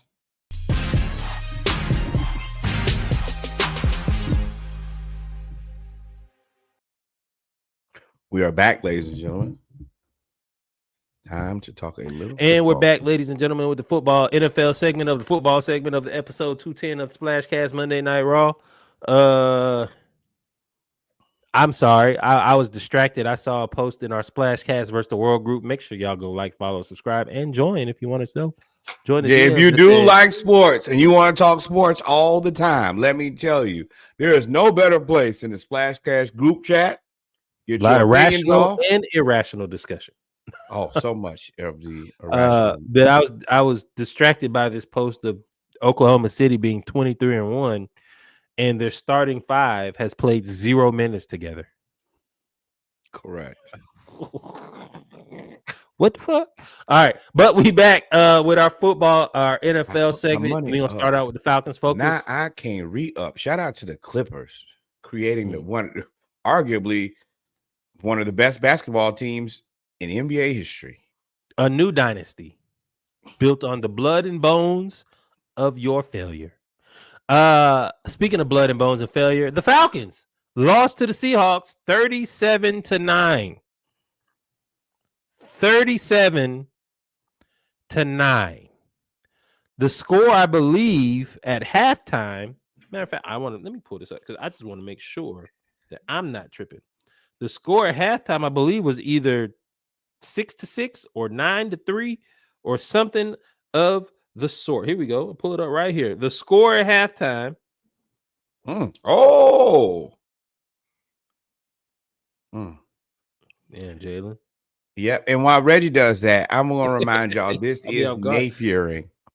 This is when you know that the coach sucks. You know you should fire him, but you just keep him around for no good reason. We continue to get pummeled. We lost to the Jets. Then the Jets got whooped. The score at halftime of this game was 6-6. You can't grab Khalil Mack by the throat. That's the reason he didn't get the chance. Got to choke him out. The score at halftime of this game of the Seahawks 37-9 victory was 6-6. The defense was playing well.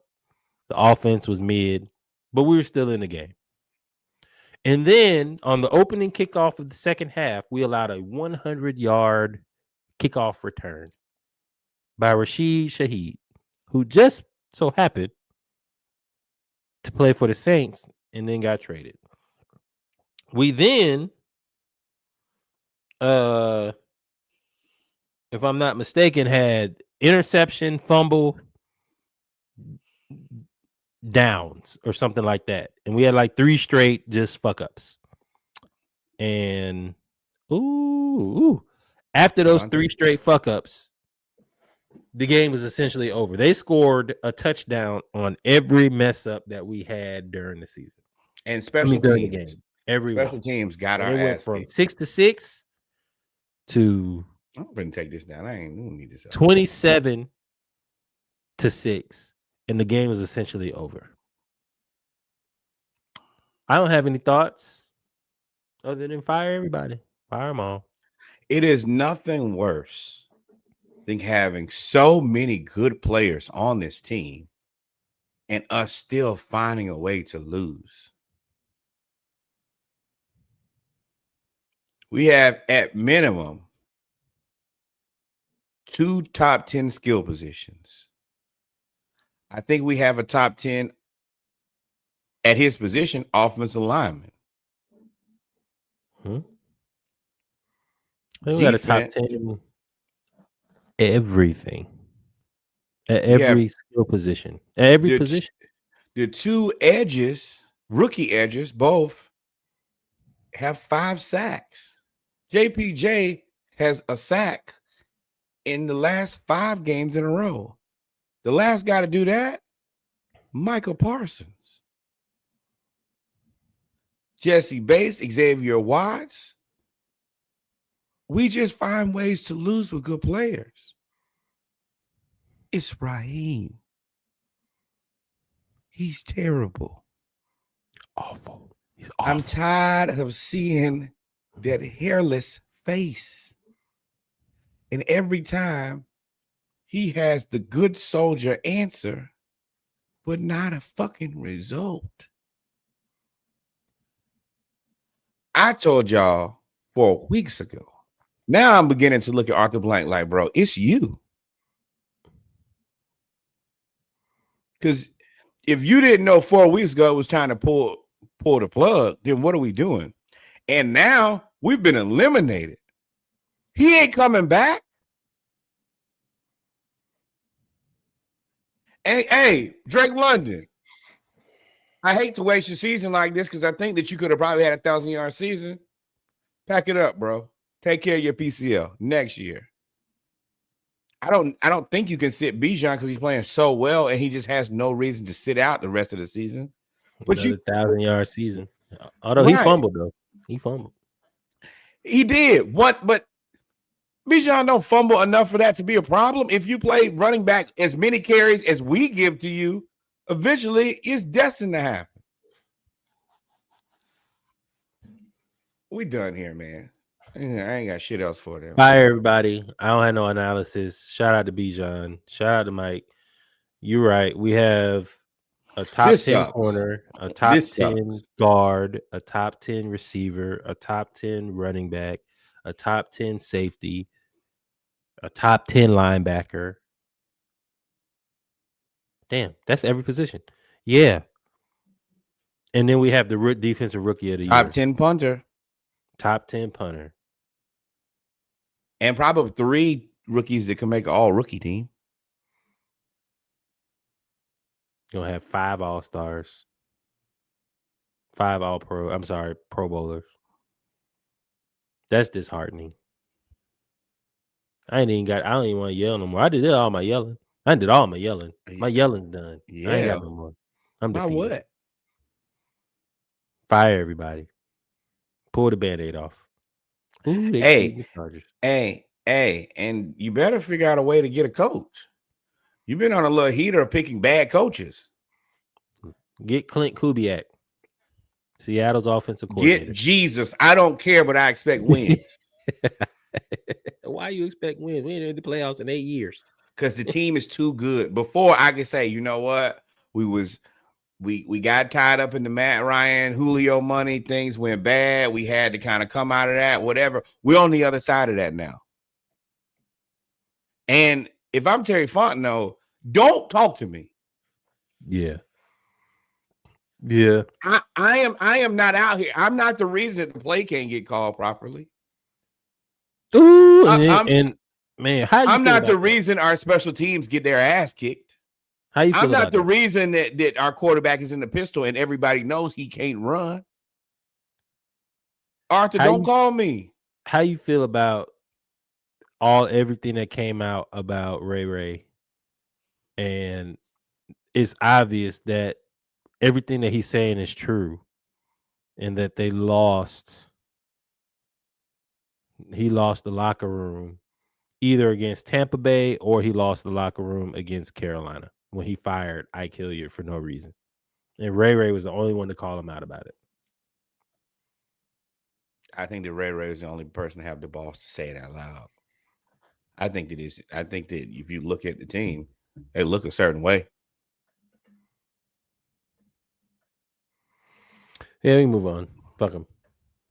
I don't know. You're ahead of me. So this is the live look into the Chargers and the Eagles. It is overtime right now. I'm watching. It is 1st and 10 Eagles down. This ain't your team. This is even better. Pay attention. Oh! So that's not Jalen Hurts' fault. It is. The Chargers just beat the Eagles in overtime by intercepting the Eagles at the goal line for Jalen Hurts' 4th interception of the game. And the Eagles lose to the Chargers 22-19 in overtime in what was the wackiest game I've seen in a long time. That was definitely his fault. Yeah, it's his fault. That's why I changed the subject. As soon as I said it and I looked at the replay, I said, ooh, boy. Now, that was a hell of a catch by Jefferson, boy. I'm talking about he put the just let me get that. Oh, my God. It was there. It was there. They baited you. Gotta throw it one more touch. I mean, that's not really a good throw because where he is, it would be damn near impossible to drop the ball in the bucket from where both of the defenders were. You got to put it, you have to overthrow it, but not throw it out of bounds. That ain't a shot you're going to make, bro. But the Eagles are in free fall. They are. Shout out to you, Dallas. If y'all had just beat Detroit, y'all would be a half game out of the division lead. Yo, the NFC lease is looking like a dumpster fire, boy. My God. So even with this graphic here, Philly is probably now. I mean, it's still free falling. Ooh, yeah. That's tight, Philly. Damn, what you think? What you think AJ Brown gonna say now? He don't need to say nothing. He's the cause for one of them interceptions.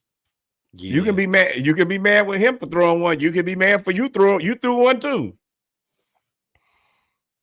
Damn, y'all all out there throwing interceptions. Betrayed Jalen. He betrayed you too. Y'all like it's actually kind of perfect that both of y'all ended up fucking up and being the Messiah. Right. Well, boy. I said that today because somebody asked me about their team, and I was like, yeah, I think if y'all lose, y'all beat yourselves. Yeah, I mean that's tough. That's a tough way to lose because y'all was about to. Damn, Philly! Shout out to Kev. I know he's pissed. At minimum, this is a tie. Oh yeah. Now it's a loss. Now that this updated NFC East, NFC playoff picture is actually still holds weight. Chicago lost to the Packers, which now moved Green Bay from the number 6 seed to the number 2 seed because they take over the lead in the NFC North. Caleb Williams played a hell of a game. He just that last pass, he got a little greedy and got picked off. And now the Rams are the number 1 seed. This is probably going to be one of the better playoff going down to the wire type playoff runs that we've seen in recent history. There's no clear-cut favorite in the NFC or AFC, which I don't know if I've seen that since Patrick Mahomes got in the league. Everything now is parity. Everybody's still a dice roll away. That's what y'all want. There is the dynasty over for the Chiefs. No, in sports, other than maybe OKC. OKC is the only team in any sport that I know right now, or maybe the Dodgers. I was about to say baseball because there's no salary cap, so you can buy it. But that don't mean nothing. The Mets spent $1 billion and went home with nothing. I mean, you got to be competent. So they are incompetent. Football for sure. On both sides, they got tired. There's a lot of parity. Basketball, because they added in the second apron, there's going to be a lot of parity. Baseball probably won't be. Yeah, I mean, parity is the name of the game. This is what y'all wanted. So in the NFC, the Bears beat the Packers. The Saints. Oh, I'm sorry. Yeah, the Bears beat the Packers. It was a really good game. It was in the cold, in the snow. Jordan Love. I hate that the Packers won because I have been secretly hoping that we fire Raheem and get Matt LaFleur. He ain't leaving that dude. Nope. He went to the division. You can't fire him. And on top of that, I have started calling deep touchdowns from Jordan love bombs. So be prepared for that going forward. I think that only makes the most sense to me. Sneaky funny. Yeah. Yeah. They're doing it. I still think that they're gonna have a problem with not having a clear-cut number one. But hey, it is what it is. You gonna win the division, or could too. The Saints, the Taints, did us a solid, and we ain't motherfucking do nothing. They did the Carolina Panthers a solid. The Taints beat Tampa Bay in Tampa Bay. Emeka Egbuka drops the game-winning touchdown. Ironic, that guy who's been having a crazy season, probably going to be offensive rookie of the year. But it happens to everybody. You're not any different, bro. I ain't got no sympathy, bro. I'm a Falcons fan. You see how terrible we look? So, and then you also have the NFC, right? Hold on. It's all right. Rams beat the Cardinals. So now the Rams are the number 1 seed. The Bucks are firmly entrenched in the number 4 seed or out of the playoffs, depending on if it's Carolina, and then the Bears, Packers. Yeah, the Rams. And this game was crazy because it was like 17-17. Then it was like, oh nah, overdrive. We not finna we not the Carolina. We not do this Carolina Panthers thing again. You got us fool me once. Shame on you. Yeah, we're not doing that twice, bro. You're not getting me twice. Is Matt Stafford the MVP? Man, Matt Stafford, MVP, Hall of Fame, whatever y'all want to give that man, he deserves it at this point. And I don't have any way other to put it. He did. The thing for me is he had no offseason. He showed up on day one and said, hey, man, I'm playing football. That's it. You still think Puka Nacua is fraudulent? Yeah. He is in the same vein of whatever you think about Cooper Kupp. I am a person who believes that once Puka, this is what I'm going to say. Once Cooper Kupp is gone, once Puka Nacua is gone, there will be a new guy. Puka had a fantastic catch this game. How many more times does he have to do this before y'all believe that this is what this man does? I think that's at least a fair question to ask. I think as much as you like giving me a hard time about this, you have to at least say there is some credence to this dude just makes guys. Because remember, we were talking about Tutu Atwell too. I think he elevates talented players. I think Cooper Kupp was a talented player. I think injuries derailed his career. I think Puka Nacua, they identified Puka Nacua before everybody else. They said, hey, we want that guy. Have they already paid him? No.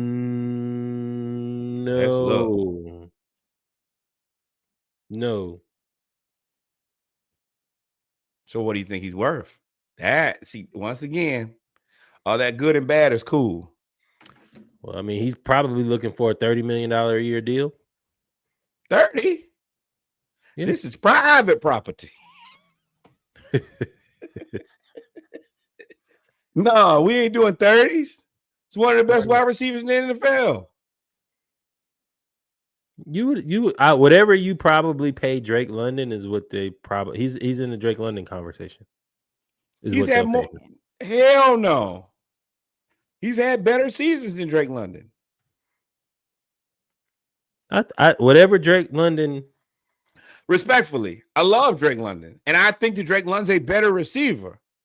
First 3 years for Puka Nacua, rookie season, 105 receptions, basically 1,500 yards.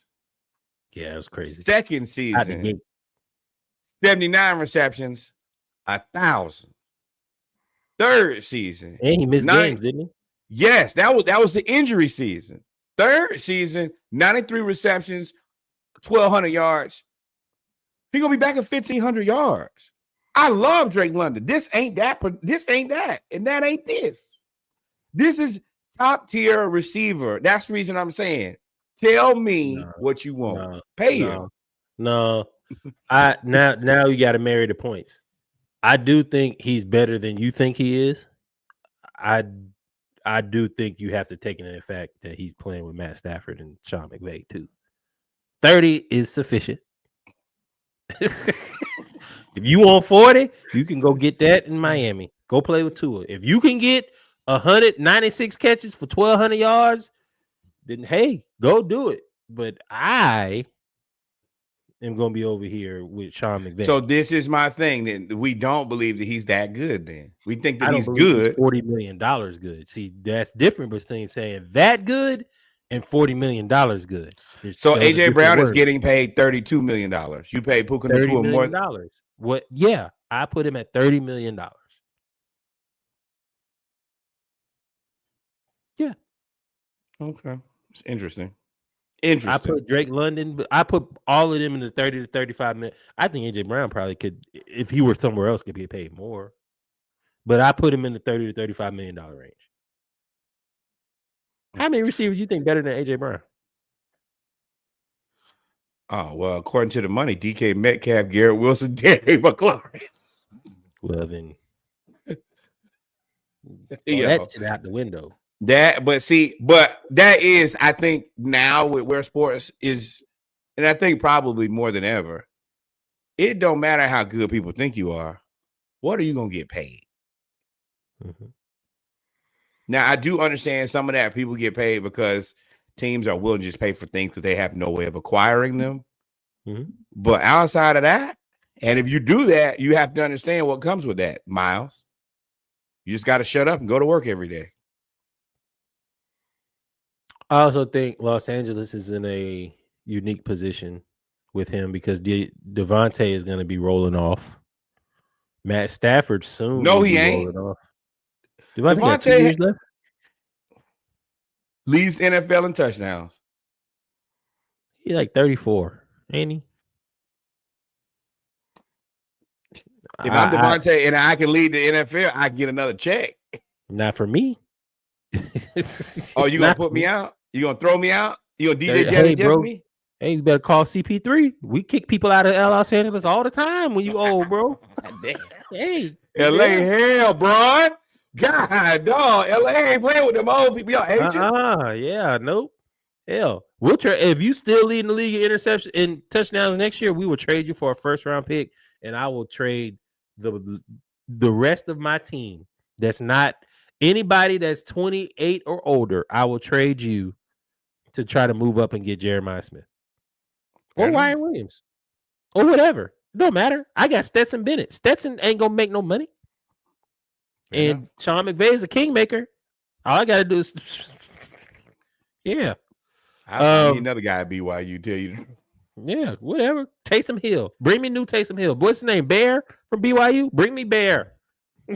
Whatever. But yeah, the NFC's crazy. The AFC, the Texans, peaking at the right time. Team in the league, right? Maybe. Now?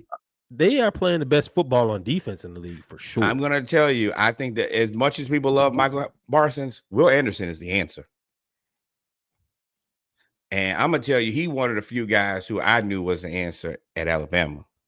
I said, this guy is going to be a good football player for the rest of his life. Yeah. He like, you know how you have a guy every now and then that you really like, I just love this guy. I fucking love Will Anderson. Yeah, that defense. And stand up or hand in the dirt. He can do it all. And then you got and then you just have Danielle Hunter on the other side. Oh, you moved too fast. Then you got Danielle Hunter on the other side. The only team, wait, what did Acho say? The only team with two edge rushers who both have 10 sacks. You have two top 10 cornerbacks, or at least top 15. You have a top 10 safety / nickelback DB. They're so good that we don't know none of their linebackers' names. I don't know none of their names. Middle linebacker, I don't know none of them. But everything else is so good. If that offense, CJ Stroud, hey, I see you coming along, big dog. coming back. You're looking better and better. Your confidence is building. They're another team that, hey, what I got to trade to get Puka? No, they ain't gonna give up Puka.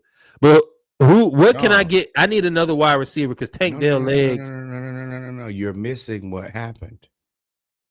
Remember Laramie Tunsil? Remember that haul they got back? Yeah, I'll put a couple of these picks together. We'll figure it out. Yeah. All you need is just somebody to go with Nico Collins. That's all you need. But I want y'all to pay attention. Y'all know I really like the nerdy parts of this. They had their number one asset, but they had an asset that had got to the top, and they said, "Hey, this guy's really good, but we're going to have to start paying people, so we need to flip this guy." They flipped him, and now look at it. They have a plethora of draft picks. They're playing the best football, I think, in the NFL right now, and fiscally sound to go forward to be a problem in the future. This is how you want your GM to move. You got to be able to identify your assets that you can move on from and then flip that into valuable draft assets. And they've done it. And then identify the assets in the draft because they got CJ Stroud and Will Anderson in the same draft, in the same round. When we got to go get a guy, we go get our guy. And D'Amico, hey, man, you have been presented with a great opportunity to just drive this car. Coach of the year. No, if he keep winning, he's got to be in the conversation for coach of the year. Yeah, especially in this year where there is nobody who's coaching it. Everybody coaching about the same. Yeah. So shout out to them, and it's over for the Chiefs. I hate to say it, bro. It's over with. Travis, go marry your lady and go be safe, bro. Steelers, Ravens. Go ahead, brother. First of all, why is Aaron Rodgers even standing like this? This look weird as hell. Because his leg broke. Steelers beat the Ravens 27-22. On a controversial call. That was a touchdown. That was a touchdown, for sure a touchdown. But you also should have beaten them well before this. So it's your fault. DK with a resurgence. Another, y'all gonna pay me some more money. You can't have a resurgence, bro. You are a top 5 paid receiver. We expect you to do this every week, not surge and resurge. No, bro. We expect consistency, wins. You don't have that. Steelers are in a world of hurt. Because what you gonna do? Who is the Steelers quarterback next year? Everybody can't get Mac Jones either. That's probably is a good answer. Mac Jones. But Mac Jones, this is the issue. But everybody thinks that Mac Jones is the answer. And I hate to tell y'all, Mac Jones is not Mac Jones without Kyle Shanahan. He might be. I'm not going to say that. He's definitely not going to be Mac Jones with Arthur Smith. Told y'all. Number 2 specialist. But yeah, I mean, at the end of the day, yeah, y'all also don't have the offensive coordinator like the Seahawks have to make it work. So these are 2 teams with no future, no plan, no nothing. Bills beat the Bengals, which I don't understand why the Bills were struggling with the Bengals. I do. Joe Burrow back. They had T. Higgins and they had the offense was back. They scored 34. The Bills can't stop a nosebleed. They just happened to get a defensive touchdown when Joe Burrow dropped the ball at the end of the game, and that was that. But I mean, y'all look real disappointing. And you got to go to Foxborough next. You know how crazy it is that Mahomes out of the playoffs, Bills looking trick bag, Burrows, they not gonna make the playoffs. We thought that was gonna be it for the next few years. There's a quarterback deficit. Now we've identified the new faces of the NFL. You could probably add Justin Herbert was in there. They on the line. Trevor Lawrence, they on the line. That whole little draft class, little 3-year draft class. But I do have to say, hey man, just like Indiana, hey, Duval keeps winning. They keep winning. They're top of the division. But I'm so happy this isn't my team. Because you know that it's not real. but they are winning games. Now the Colts, Stupid. I hate what happened to Daniel Dimes, Indiana Jones, Daniel Jones, but that's your fault. He got a broke leg. I literally said that the week before, bro. Y'all gonna keep him now? Y'all quarterback situation is terribly in flux. He's done. He won't be ready until the beginning of next season at the earliest. Riley Leonard injury 1. Achilles is 12 months. Oh damn, 12 years a slave. Riley Leonard banged up, and Anthony Richardson is still on IR from the orbital fracture. Breaking news. Oh, right. The Indianapolis Colts have signed former. No. They're gonna work him out, Phillip Rivers. Okay, cool. Are working out 44-year-old grandfather Phillip Y'all Rivers. better be. Why is nobody? Is Jameis not available? I mean, you'd have to trade for him. He's on the Giants.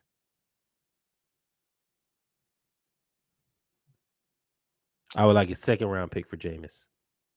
Oh, okay. We ain't going nowhere. Right.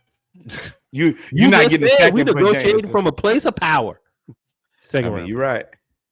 Okay, then you can go to hell. I guess it's no, and I guess there aren't that many backup quarterbacks that are that good. That you're right. Indianapolis. Indianapolis. The Atlanta Falcons have no hope this year. Very little hope next year. Oh, they could come calling for Kirk next year.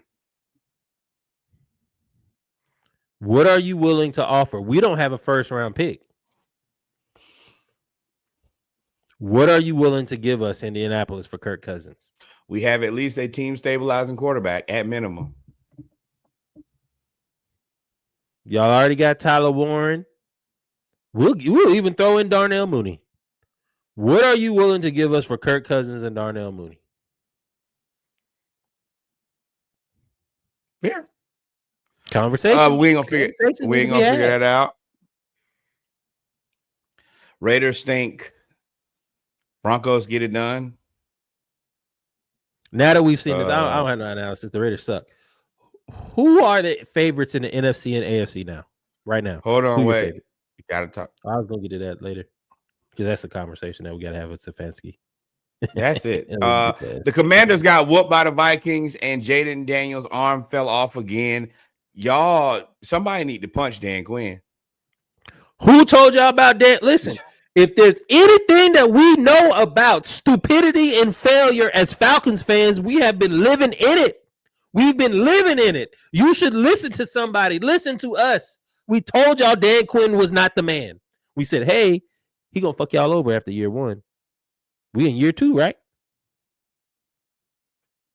Yeah, this is year 3.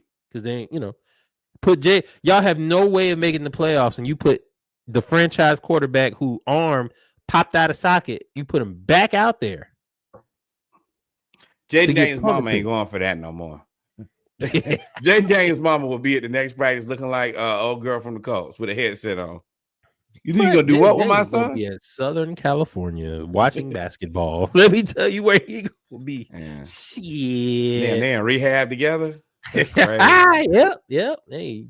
Laid up with your boo. Who's the best team in the AFC? Who's the favorite right now? Right now. There is no favorite. There is no favorite. Who is your favorite to win the AFC right now? I don't have a favorite.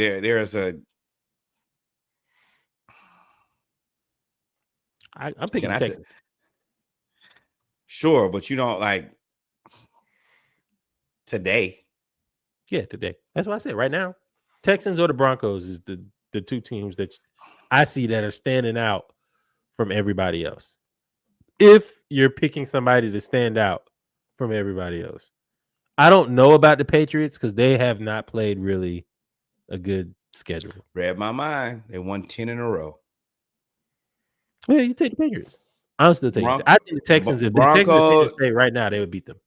Broncos and Patriots have 10 wins in a row. to 2 longest streaks in the NFL by a hell of a margin. But the Texans got the defense that travels, which is why I'm sticking with the Texans. I'll probably say the Texans, but the Texans still got to get past the Jaguars. I don't believe in the Jaguars. Sorry, Duval. I mean, I agree, but are the Texans going to – I guess they are in right now. Yeah, they're in. Yeah. That's the team that's going to New York Giants this out, make it what a wild card, and then run all the way to the Super Bowl. I ain't gonna say they're gonna win, but they're gonna at least make an AFC Championship game. Rams and Seahawks make it interesting. Rams, Packers, the Eagles. I think it might be over. That shit looks bad like that. Ooh, yeah, they done. Looks like I would not want to be in that locker room right now. I'm gonna tell you that. I would never, ever. I bet you could hear a pin drop in there, and I assume somebody might be getting choked. Yeah, in the NFC, you gotta kind of pick. I mean, the Seahawks and the Rams are the trendy picks. The Packers are interesting. They're so wishy-washy. Sleeper. Such wishy-washy. They're either really good or really mid. But they got Josh Jacobs back. All right. So that's interesting for the NFC. What we really want to talk about.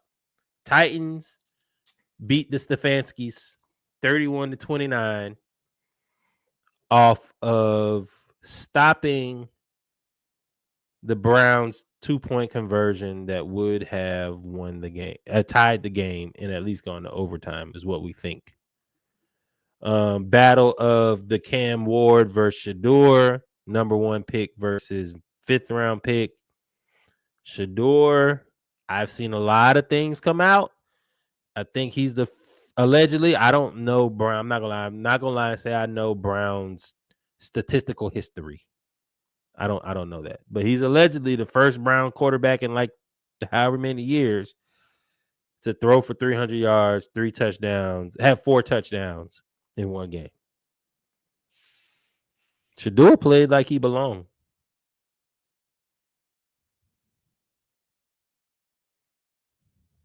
He didn't? You don't think he belongs? So, watch this game.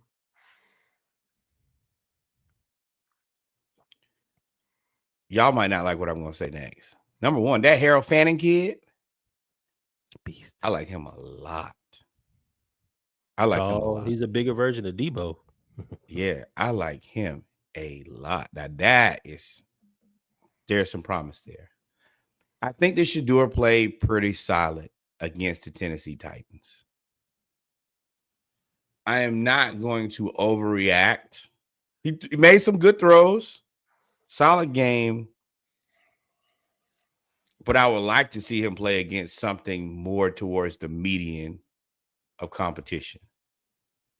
The games that he's played well were the Raiders, who are the second worst team in the NFL, and the Titans, who are probably the worst team in the NFL. I don't want to overreact to somebody beating the worst 2 teams in the NFL and say that they belong, because I wouldn't say that for anybody else. If I saw you beat the 2 worst teams in the NFL, I'm not going to say, you know what, I believe in this guy now. I think that he played well enough, but do you think he's better than Dylan Gabriel? I don't know. But I mean, I think that Shedeur is going to let Dylan Gabriel exit on the Shedeur plan. Getting out of Cleveland is still the best thing that anybody can do. That's not the discussion. The discussion is people I'm going to say said that he was not good enough or good to play in the NFL. I did not at say that. best he was a backup. I didn't say you. That's why I said people. Okay. Yeah. He was a backup quarterback at best. People said, hey, you did not win the job over Dylan Gabriel. And I want to say, I'm not sure.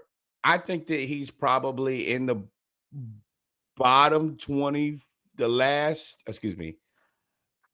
I think that he's probably in that bottom 8 QBs, which does, by definition, probably make you a backup.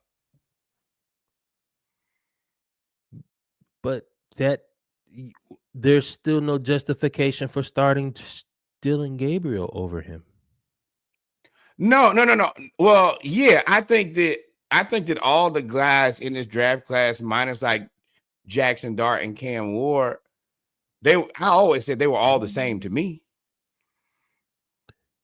Yeah, but again, so what are you saying? Say it. People communicate. We're justifying that Dylan Gabriel should have been picked ahead of Shedeur. That Shedeur, I agree with that. I think that this shows it's really not even close to me from what we've seen. So you've seen him play well against the Raiders. You saw him play. I When don't did even think you he see played. Dylan Gabriel play well at all? Let's go look and see who Dylan Gabriel played. When did you see Dylan Gabriel play well at all? Is we seem to be penalizing Shedeur and excusing. I think that they're the same. I want to make that very clear. I think that Dylan Gabriel and Shedeur Sanders are the same. But I also, me personally, if I was Kevin Stefanski, then I'm going to pick the guy who has less media circus. I know that people don't like that, but if I'm at a job, I don't want a bunch of eyes on me. And if you have Shedeur, you have a bunch of eyes on you. And that's just what it is. Joe Flacco.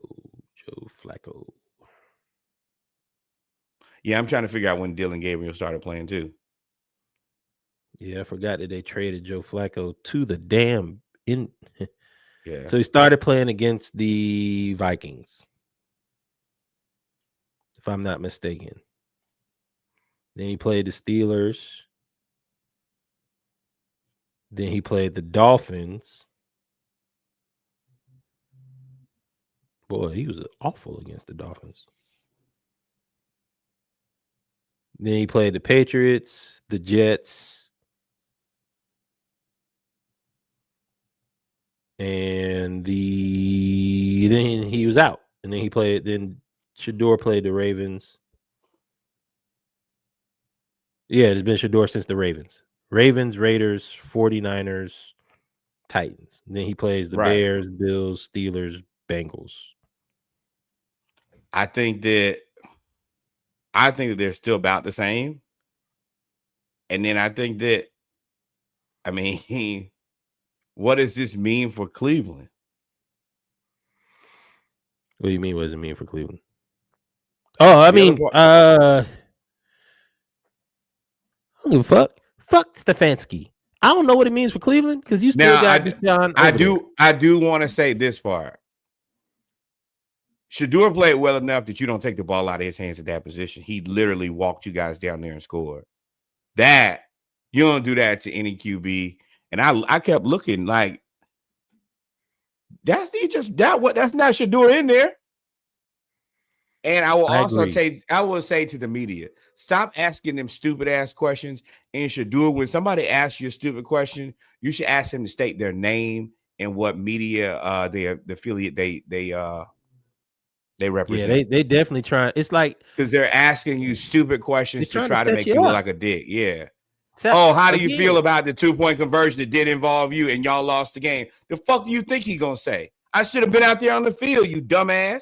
But excellent media training, I'm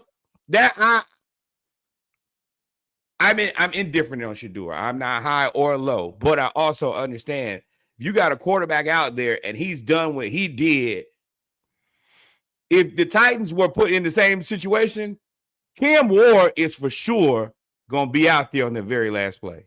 And for you to take that out of his hand, that was coaching malpractice. Yes. It's coaching malpractice, I agree. But it's not like he didn't do it before. He's been running them wildcat dumbass plays. Which is the part that you can't get mad about. That's where Stefanski is technically safe, is this is what I've been doing. I'm not reverting from I disagree. The game plan, but disagree. My point was, when you did that, he did the wildcat and they ran straight up the field.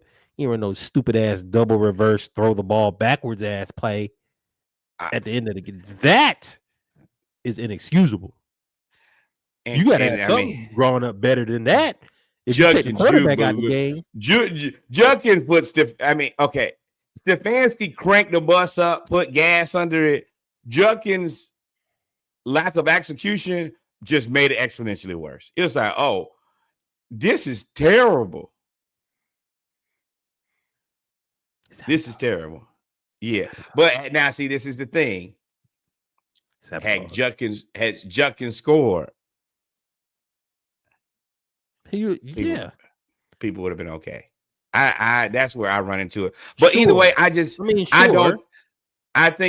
think that you as the coach should have the heartbeat of the team enough to know, hey man, we're kind of into something right now. He's playing pretty well. If he's gotten this far, you're safer as the coach leaving the ball in his hands. If he don't get it done, then you can say, hey man, I let him try. You didn't even let him try. Now you have to take the brunt of it. 350 yards, 4 total touchdowns. You deserve to have the ball. Game tying drive. I don't care what quarterback it is. That quarterback, if you play like that, you finish the game. And there's not many quarterbacks in the NFL that wouldn't be given the opportunity. Because I'm going to tell you, if it's one of them guys at the top, they'd be choking you in the locker room. Oh, you wouldn't be there. Breaking news, Kevin Stefanski has been released. They have decided to go their separate ways. And you know what sucks about this? Stefanski overshadows the fact that Cam Ward played a really good second half of this game. First half, he was struggling. And he just has no help. He had the greatest play of the night where he just threw the kid out like, you're not sacking me. But this is the other part, Shedeur. This is the reason I say that don't let Dylan Gabriel check you out of your spot. If Kevin Stefanski is stupid enough to do that, why do you want to be here? This is escape from Alcatraz. This is the worst place in football. Get the hell out of Cleveland. That should be Las Vegas, brother. I think that Vegas has more hope, because I think this here is a cesspool of terribleness with no plan, no future. And they may bring Stefanski back. I quit. Just like I said, if they bring Raheem back, I'm boycotting the Falcons. If I'm Shedeur, you bring Stefanski back, bro. You didn't even want to commit to me. I understand the whole thing about getting reps. I get that. But it seemed like they made it, the fact that they made it known, the whole organization made it known that we don't want you. This is what they specialize in doing. Whatever is the stupidest thing to do is what I choose to do every time. It's like watching the episode of Power. You notice what you shouldn't do, but you do it anyway because you're stupid. So we sit here and we have to watch it. And I ain't gonna lie, that play made me actually feel pretty bad about being a Browns fan. If they weren't insufferable, then I would feel worse. Well, yeah, Browns fans are normally Ohio State fans. So they carry Ohio State to such a threshold, and they are so insufferable about Ohio State that, we don't really give you any sympathy for the Browns. So, that's your karma, your 50-50. You sacrificed Cleveland for Columbus. It is what it is. I do feel bad for the players on the team. There's nothing that we could talk about for the rest of this season. I don't give a fuck. Jerry Jeudy. You did that. Hop, skip, and a jump to a fumble. Mm-mm. Myles Not wearing Garrett, jersey. you signed that contract. Honestly, the answer, I told y'all the answer. The answer was Jameis. Everything was so much better when you had Jameis. You had a reason. You had a guy you could blame. You had a scapegoat. He was still keeping everybody happy because he was throwing everybody the ball. Any way you cut it, they wasted Dylan Gabriel's time, they wasted Shedeur's time, and they wasted 2 premium picks.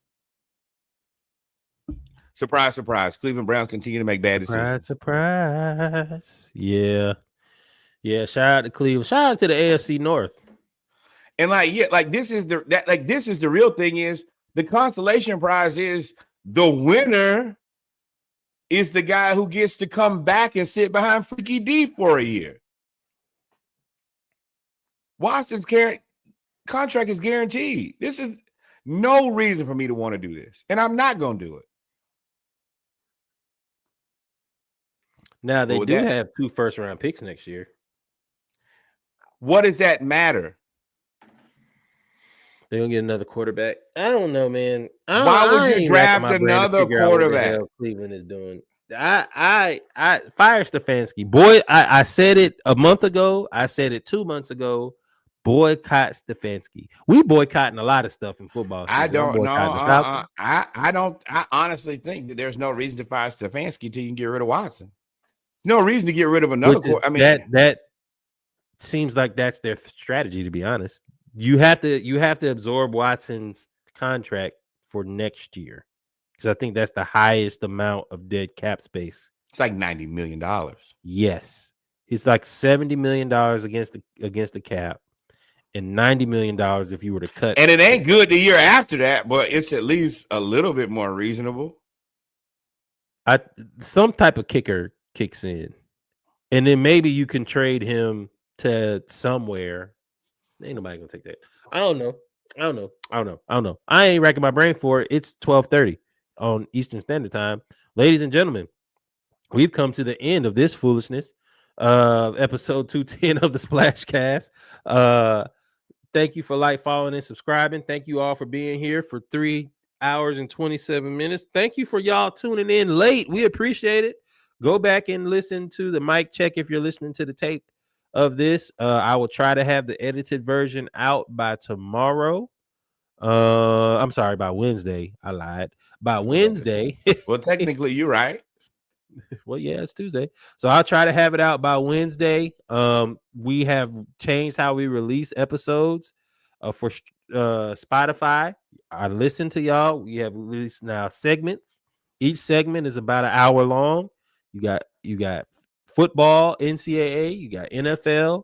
You also have the mic check in HBCU. So with that being said, Norwood, if we ain't forget anything, thank y'all for rocking with us. Thank y'all for keeping us in our prayers as Atlanta Falcons fans. Number one, more black baseball. Number 2, insert funny thing here. We ain't figured that out yet. Number 3, the historically black college university you went to, your auntie, your uncle, the person you laugh geeky in the back of church with, send some money over there. Please support HBCUs, and especially if you're a PV alum or you're a South Carolina State alum, send some money to the sports programs. They're winning. And buy you some Nelia. Number 2, the historically black college and university in your neighborhood right this moment, where your feet are, where you go to for homecoming, step shows, to be around your people, vibes, whatever it may be. Send some money over there, because you're over there sucking up the set out, you eating all the chicken, drinking all the liquor. Least you could do is invest in the university. And then finally, the greatest learning institution in all the world, the Hampton University. We only ask for $18.68 on behalf of the year that the university was founded.